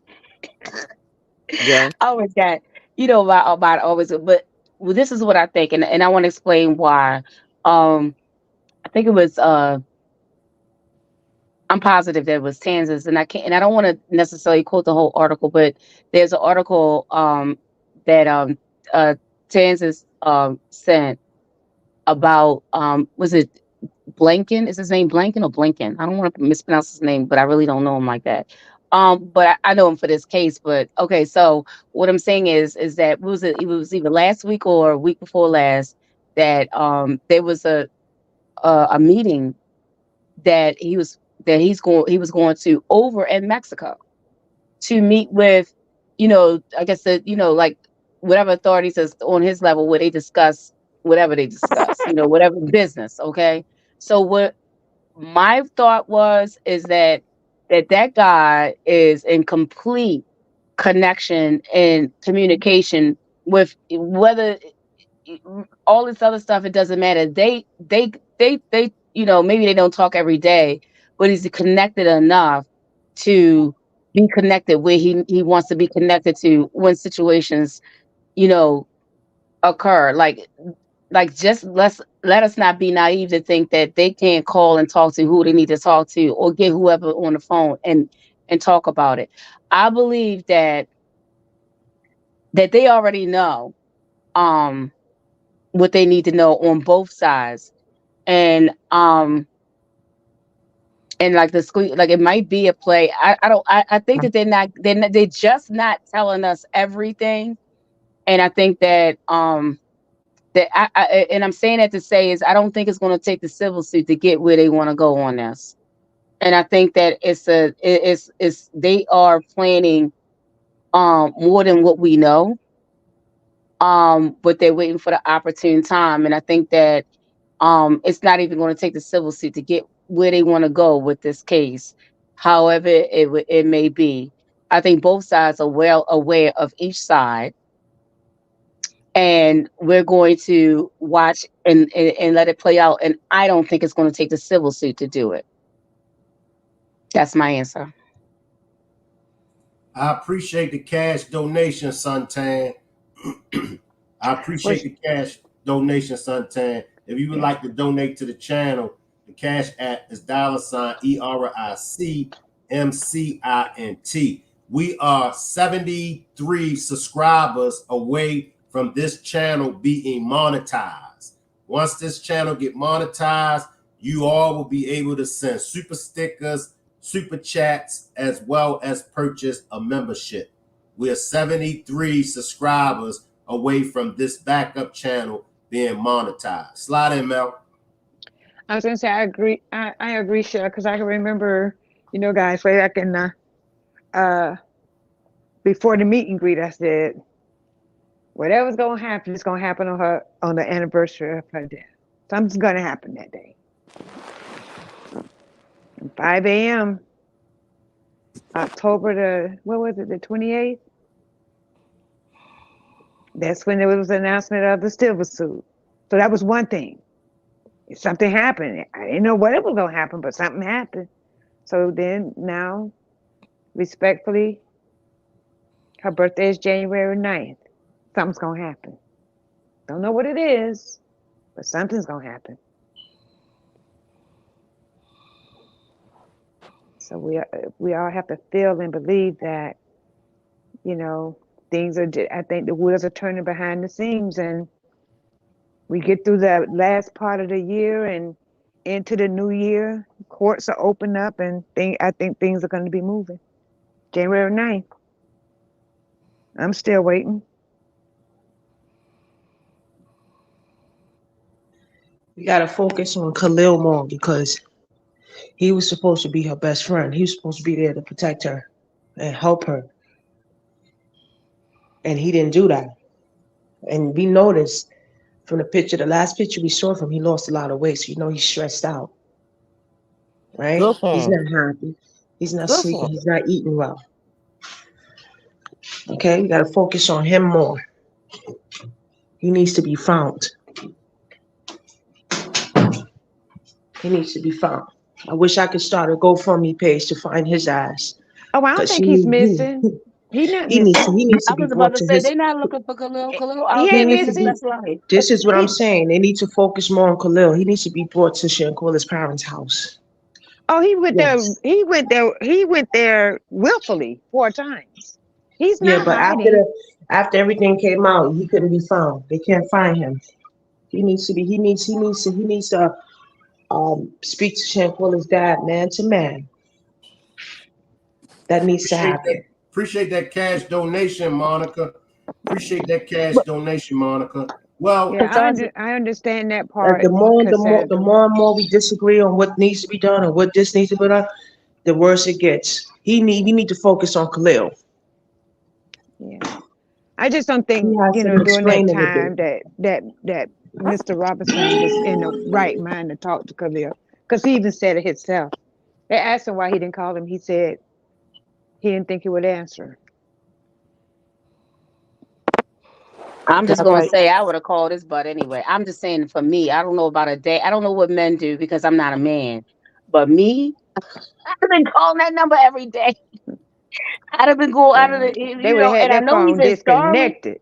I Yeah, don't I know think he's that. in Charlotte because he was at the school he was whatever he was doing and he was in Charlotte. Oh, I would have been calling him now. And what I say is that remember, and one of the things that came out from the attorneys is said they all got the same phone numbers. What? Oh, I'm calling him every day telling you that phone up. Look, It's not telephone harassment to call a working number. I'm calling you. I'm look, calling you. look. I don't think Khalil has the balls to want to face Mr. Robinson at all on any level possible. Because if he did, he would have did it in the beginning. I don't think he has the balls to face him to even to not to say I'm sorry and tell the real truth about anything in which he knew what he did. So I don't think Khalil would ever do that to Mr. Robinson. I don't think he got the balls to do it.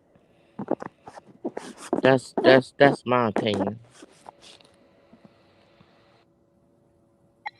You're right. Balls or no balls, he need to be brought to Mr. Robinson.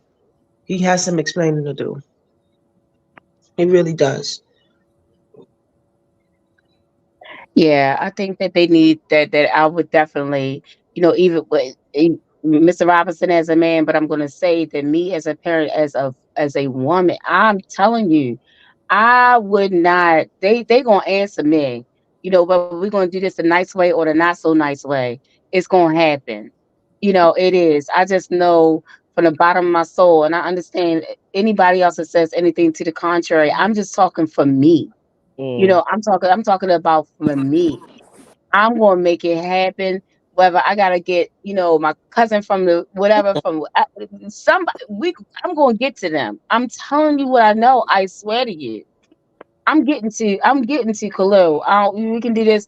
Okay. Oh, whatever. Where you at? Oh, okay. When you get to your car, I'll be sitting right there waiting for you. I don't care. I go to any limits for. I only have one biological son, and but at the end of the day, I really have I have two sons. One it's through the law, but at the end of the day, that doesn't even matter. That's personal. But what I'm saying is, even one of my sons, trust me, I'm getting to you one way or the other. I don't care. I don't care about the law. Lock me up. I don't care. That's the type of parent. Lock me up. I don't care. But I'm getting to you. And I'm getting to you. It's gonna be all on the 6 o'clock news about what I did too, and I don't care. That's how I go for mine. I'm serious. So, and I'm not saying it did or didn't happen, but trust me and believe me, what I tell you, and I mean this from the core of my soul. I'm getting with you, and I'm bringing all my family with me. I'm getting to you.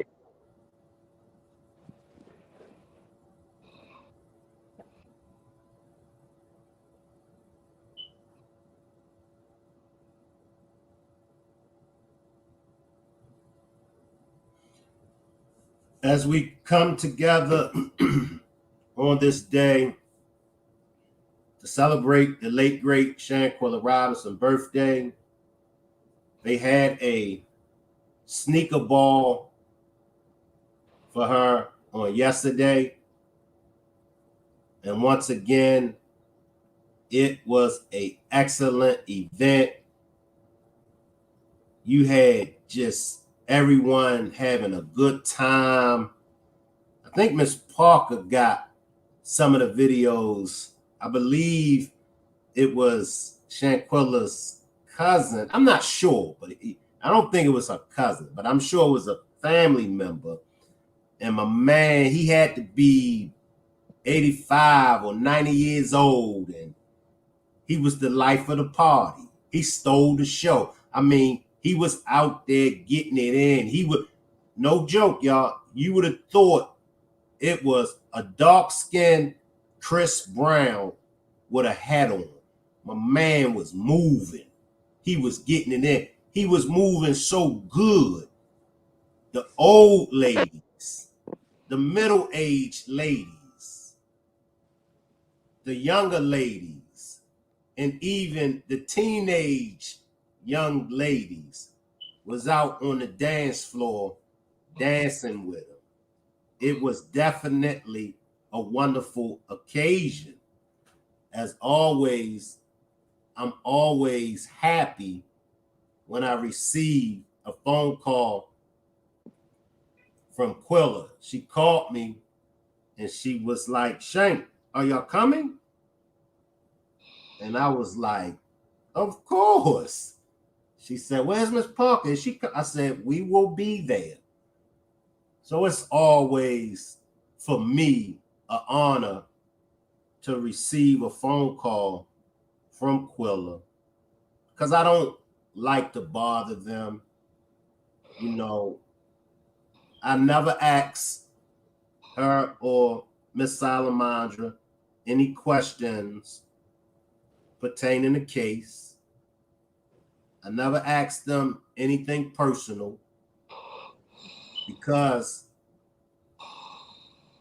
this is a time for them to grieve. And who am I to be invading their space? Mm-hmm. You know, Mm-hmm. it's enough. I'm gonna save my joke. Go ahead. Slide in, show. No, I don't want to be facetious, but go ahead. It's enough that the death of their daughter and sister was unexpected. Mm-hmm. They didn't have time to prepare for the death of Shanquella. So decisions that the family had to make, the decisions that they still have to make, were spur of the moment decisions. They didn't have time to prepare. They didn't have time to think some of the decisions over, because it was the spur of the moment decisions. So I give them that time to grieve. They grieving, y'all. And as I stated before, we all grieve differently. Mm-hmm. It is what it is. We all grieve differently. I lost a 3-year-old daughter,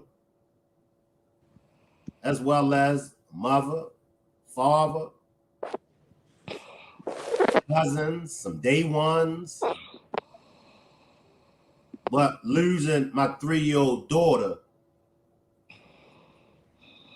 was one of the biggest challenges of my life.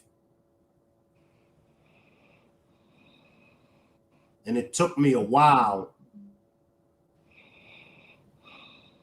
It took me a while to accept that it was nothing that I could do. Because when the Creator calls you home, ain't nothing we could do.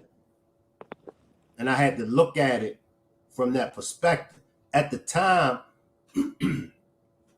people was giving me all kind of God demonstrations. They were giving me all kind of scriptures. They was speaking nice words to me. I was young and dumb. And I ain't want to hear it. Couldn't tell me nothing. I'm in my late 20s.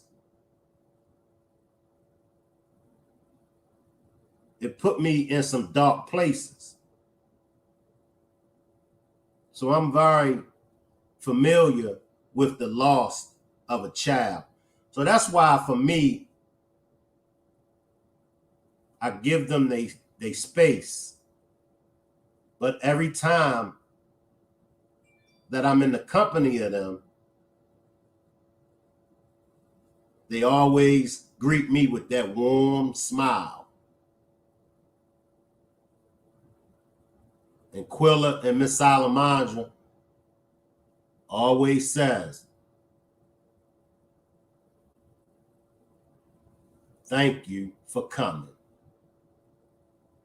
And for me, because I've taken from the community, I've done devious acts towards my community. I've done devious things towards people. So for me, when I hear somebody thanking me for just supporting them, it does a lot to me. It makes me feel good. But I just wanted to let everybody know that that celebration, that sneaker ball, the same way that you see Shanquella on this flyer, that's the same way the family was. The food was good. The music was good.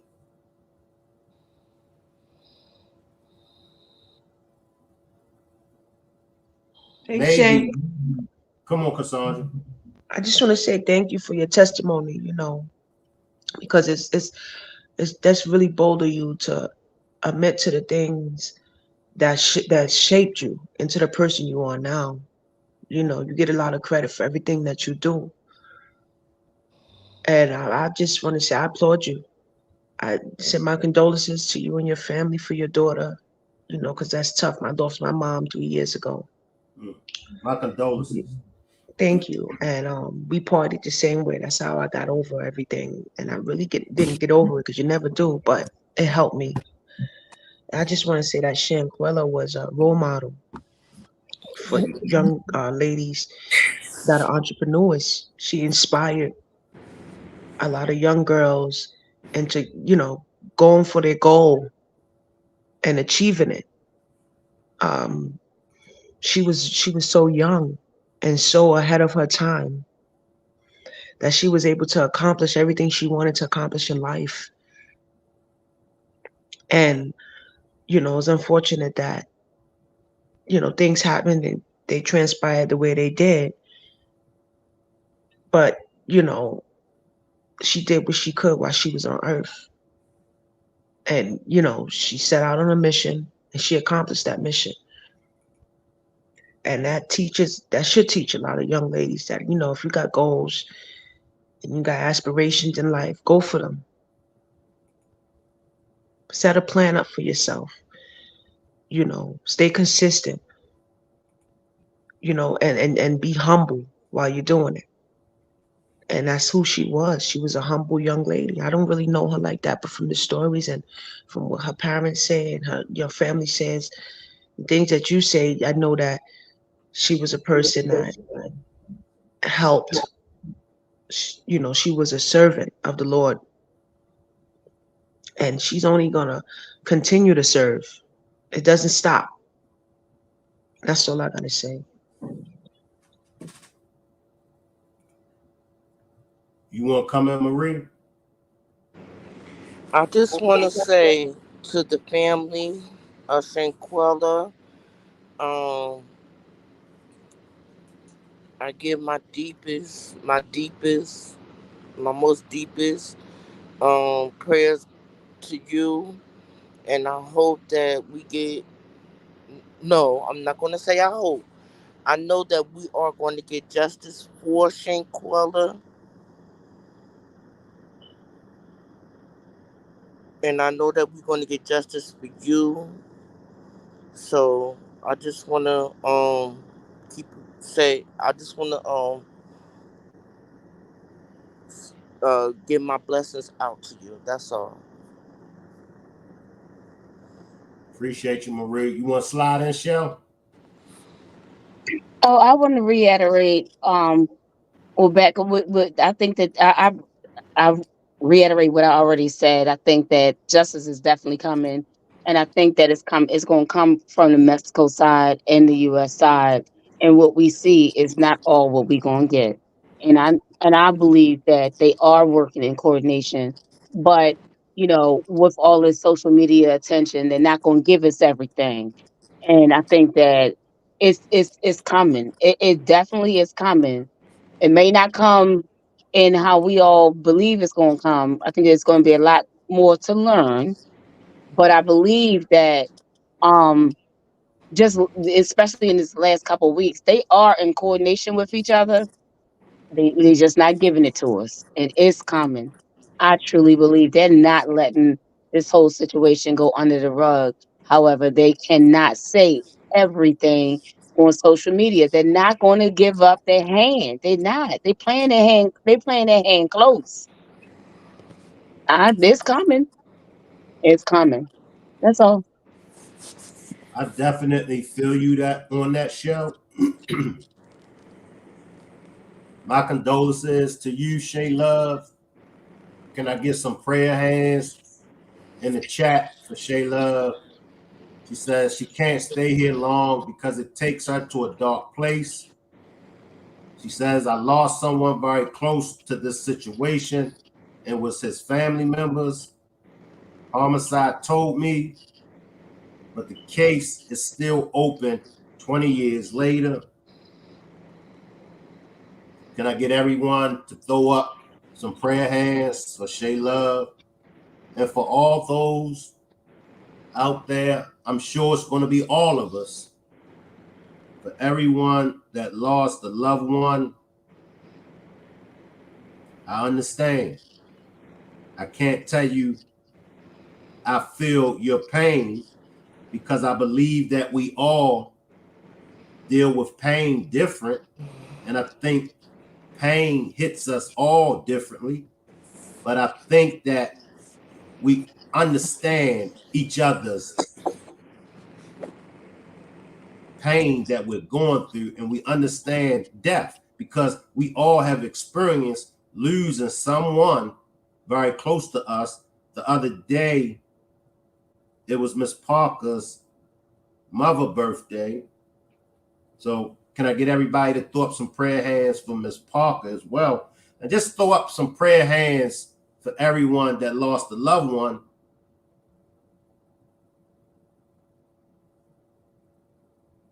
We all need each other. There's no getting away around it. We all need each other.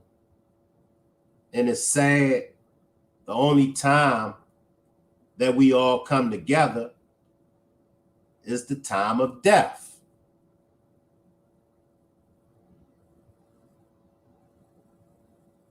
It's sad. It's a new year, 2024. Let us learn to love each other, even with our differences. That's life, period. That's life. Nobody agrees with each other all the time. But that's okay. If you're in a relationship, love on your significant other as much as you can.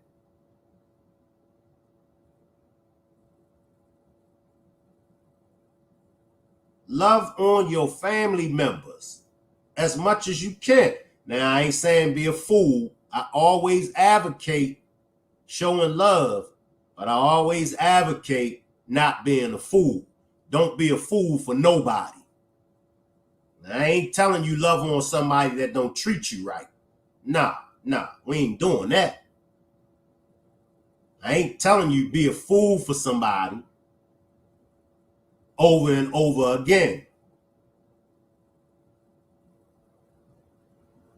Everybody plays a fool for love. But I ain't telling you to remain a fool. Y'all pretty much get the picture of what I'm trying to say.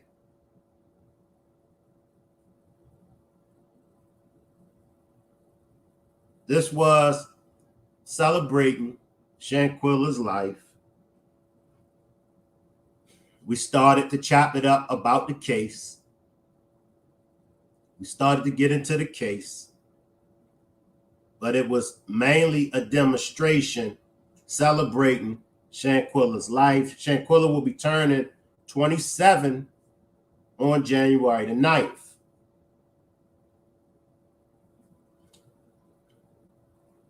Most of us, majority of us never met her, but she touched all of us. She touched all of us. Like I said, for me, she touched me. And every time I get in a place where I be like, you know what? I ain't covering this case no more. I just see her face. Mr. Shankrock, don't let these crazy fools distract you. Mr. Shankrock, you're not here for them crazy fools that be attacking you.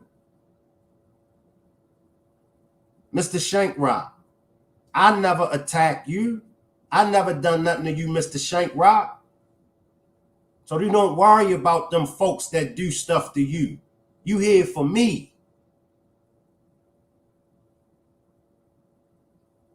And that's what always bring me back. No matter what I go through. My channel getting demonetized. I'm still 10 toes down. My channel getting hacked. All my videos getting deleted.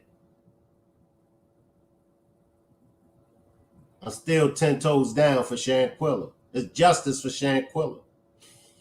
Shell or Marie, y'all want to slide in? No, what I would say is that I just want to, tag on what you said about the, what you hear in your mind, like don't give up. I want to say don't give up, and not let the forces of, bad spirits um deter you. You know why you started this, you know why you've continued on it, you put a lot of work in it, and you really have.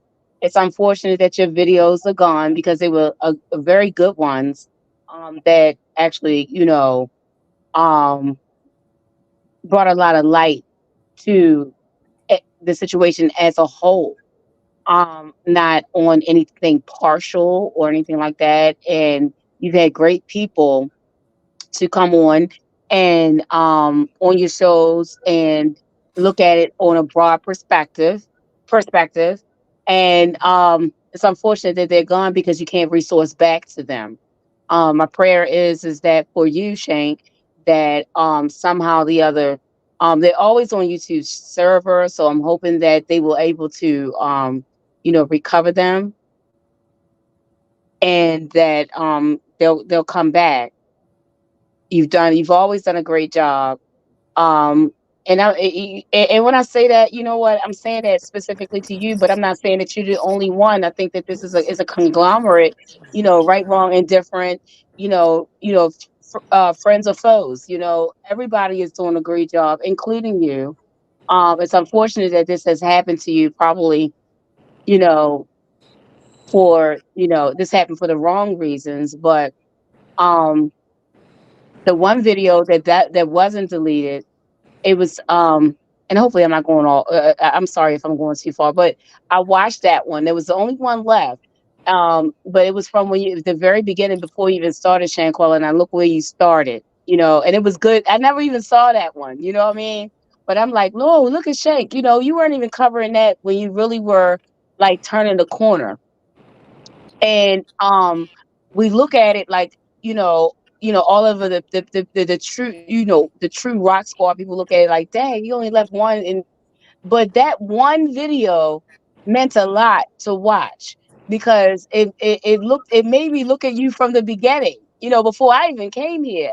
And I was like, you know what? Look at how, and it was like a little stuff that was in it, like, okay, hey, refer this person and you get this prize, whatever. You were really at that startup.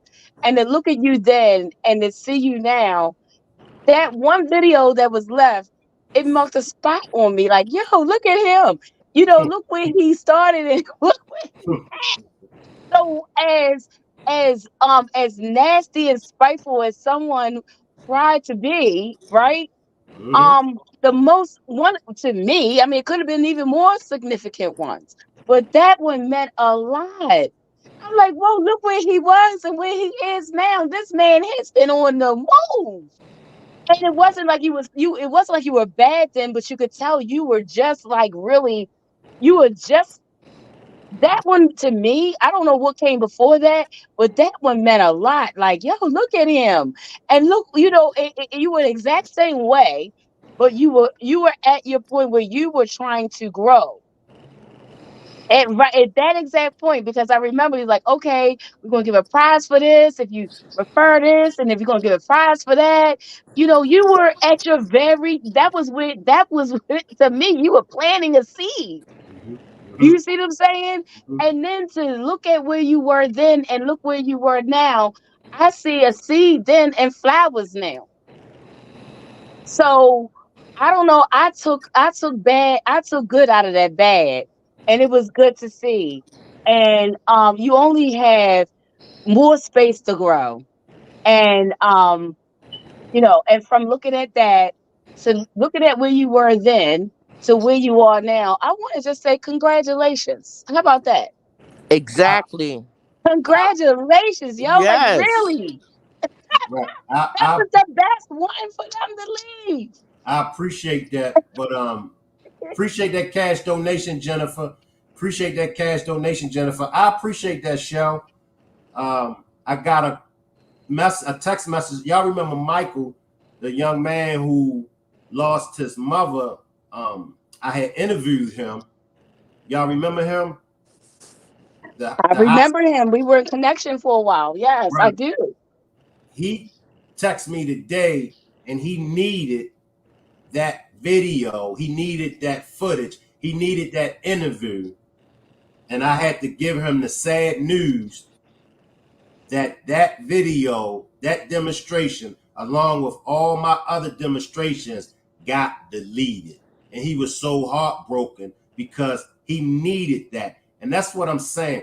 I've covered, I've covered a whole lot of cases, not just Shanquella Robinson case. So whoever was behind my videos getting deleted, yeah, that's an evil person because that not only affected what we've done in the Shanquella Robinson case, I've also done stories and demonstrations for other family members that needed that footage, and now they can't get none of that footage because somebody with an evil heart deleted all my videos.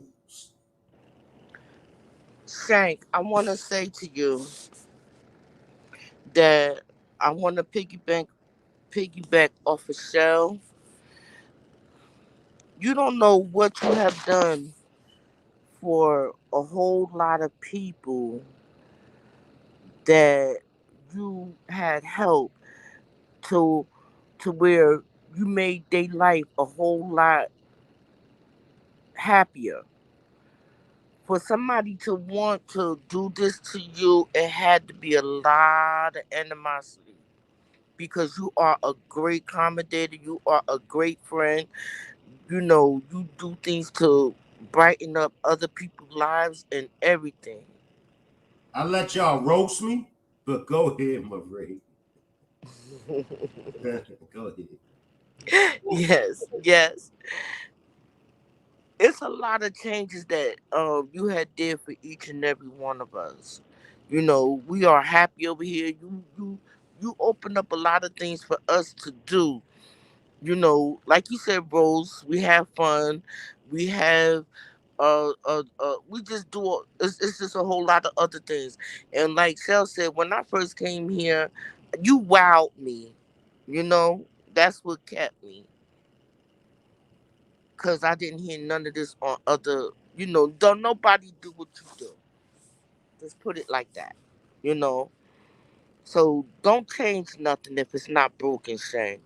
And trust me, your channel was not broken. It just damaged a little bit because of jealousy and envy. Don't change nothing, cause you are great. You are wonderful. You brings out the best in us, even though we all, you know, jokes on you. So don't change nothing that is not broken. Okay, Shane? I appreciate you, Marie. Slide in, Miss Parker. Hey Marie, salute. Salute, Miss Parker! Salute to the Rock Squad. Last night was definitely comforting for me. Shank, you know, you definitely keep her name alive over here. And with this, I said this last night on my live with the Shanquella Robinson story opened my eyes, and it opened my eyes to people I had around me. Not only people I had around me, but a lot of people that are smiling your face and act like they got your best interests at heart, Mm-hmm. and they know better than the Cabo Six. They will set you up, and it's people you least expect, such as a Khalil. You get what I'm saying? And without Shanquilla, bringing light to our eyes, I would never look at people that way because I always try to see good in people. You know what I'm saying? I'm always the one to keep giving people the benefit of the doubt, wanting to get invited to places. And I'm always the one to say, oh, I'm coming. And Shank be like, You know what I'm saying? These people, you can't trust everybody. You can't, So I hate what happened to this young lady. I do. But at the same time, you bringing light to the situation, Shank, and keep her name alive. And the more you go in depth and, go back to these lives and bring it up again, it makes me look at people different. We have to keep our grass cut short. You have to really know who's here for you and who's not. Mm-hmm. You have to know your surroundings. That's right. Preach, Miss Trust Parker. level is at an all-time low. Mm-hmm. Y'all wouldn't believe a lot of times every day is something new and it's some snake and foul stuff going on in real life. Not just with Shanquilla, but people we surrounded by. Mm-hmm. And for the life of me, I be trying to figure out why. Why do people play with you? Why do people play like they got your best interests and they'll rock and roll with you till the wheels fall off, but at the end of the day they want to cause you harm. That's right. All because of jealousy, envy, Mm-hmm. want to be in the position that you are in. Mm-hmm. And just the same way as the Cabo Six is gonna get their day, so is everybody will be revealed at the end. Everybody's participation in all the wrongdoing, the unaliving of this young lady, and so on and so forth. Mm-hmm. Preach, Miss Parker. Absolutely. I, Absolutely. I gotta be honest. You know what I'm saying? I gotta be honest. And Shank said we have to love everybody. You Mm-hmm. can't. You can't. Mm-hmm. Y'all know how many times I be putting, I see something. You gotta be able to read people. You gotta, you know what I'm saying? Shanquilla's eyes weren't open. She saw the best in people. You could tell. Every picture you looked at that was on that table, that was on all them tables, she was smiling. So you pick up where she was in life. She was just happy. So she saw Amen. the best in everybody. And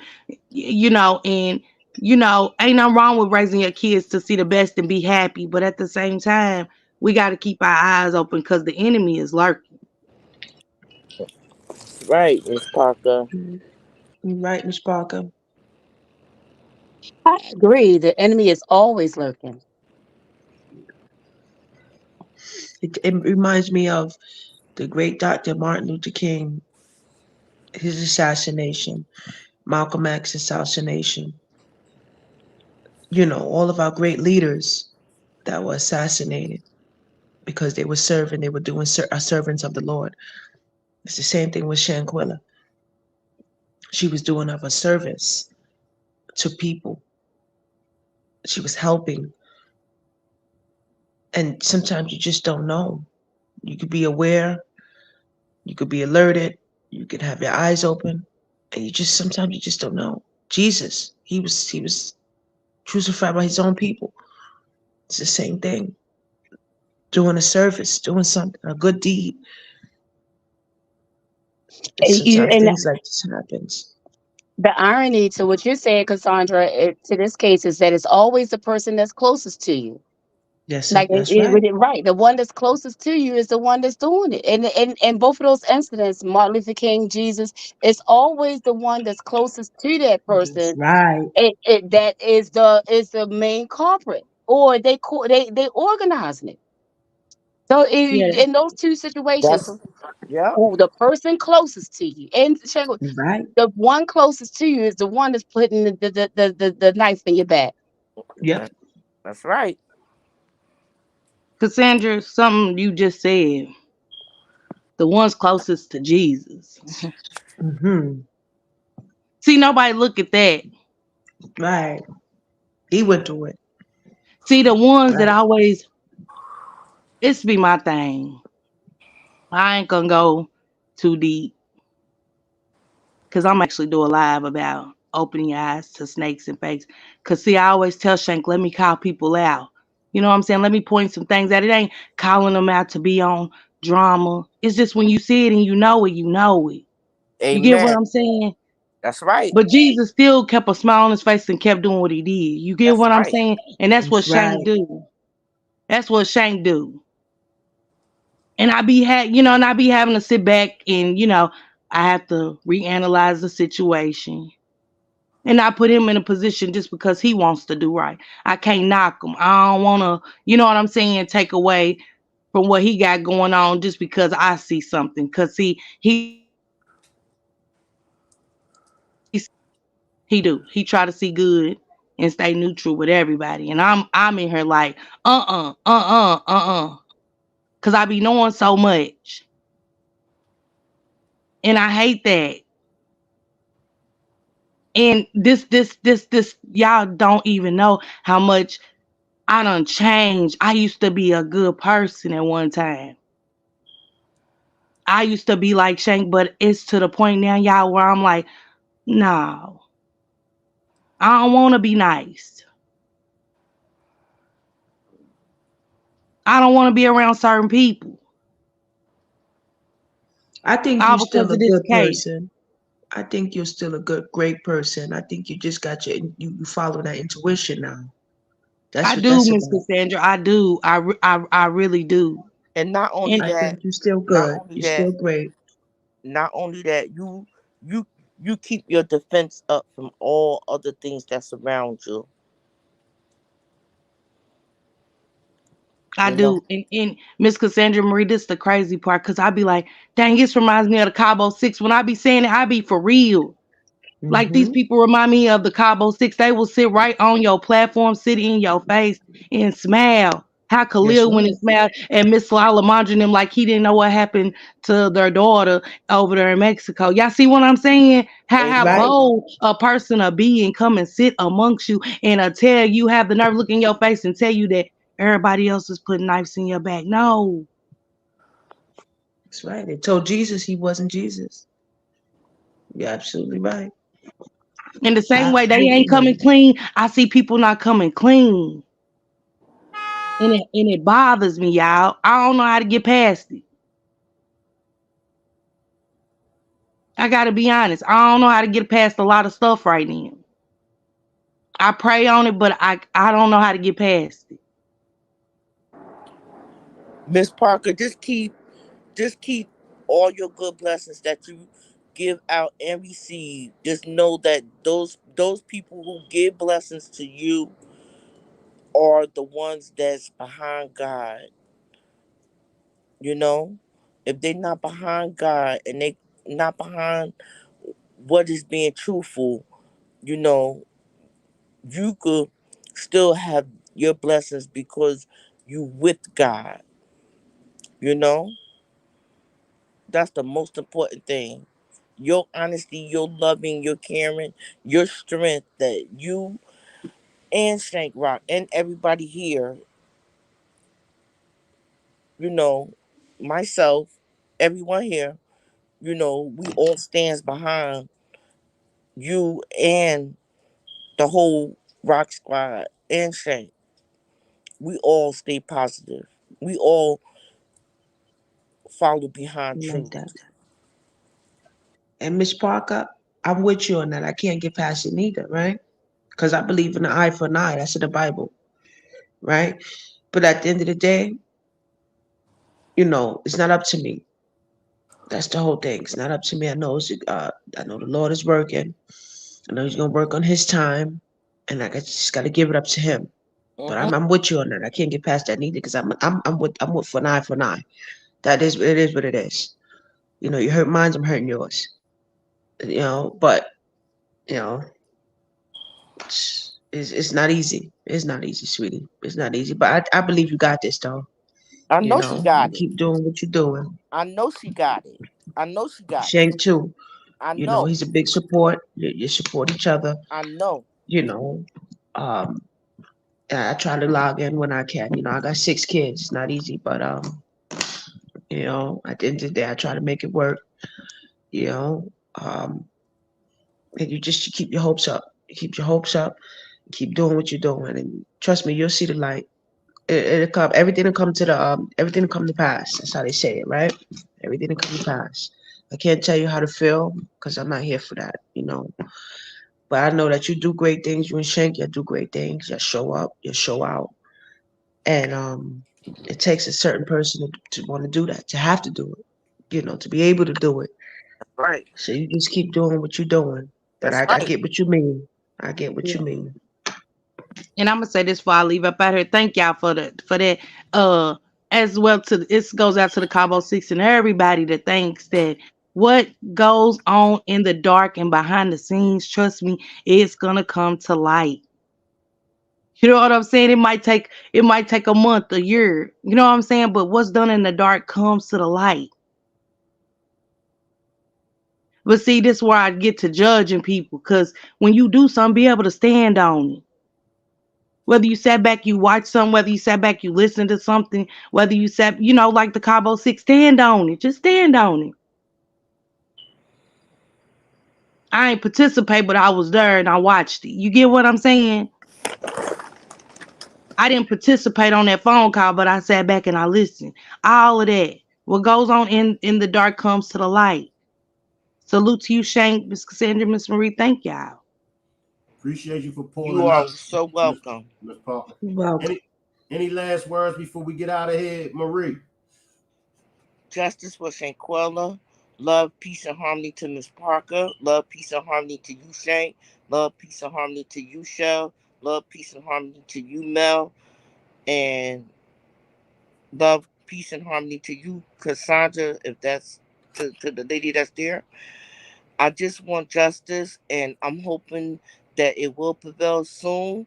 And God said, God said that when you ask God for something, it don't always come when you want it, but it come when He is there.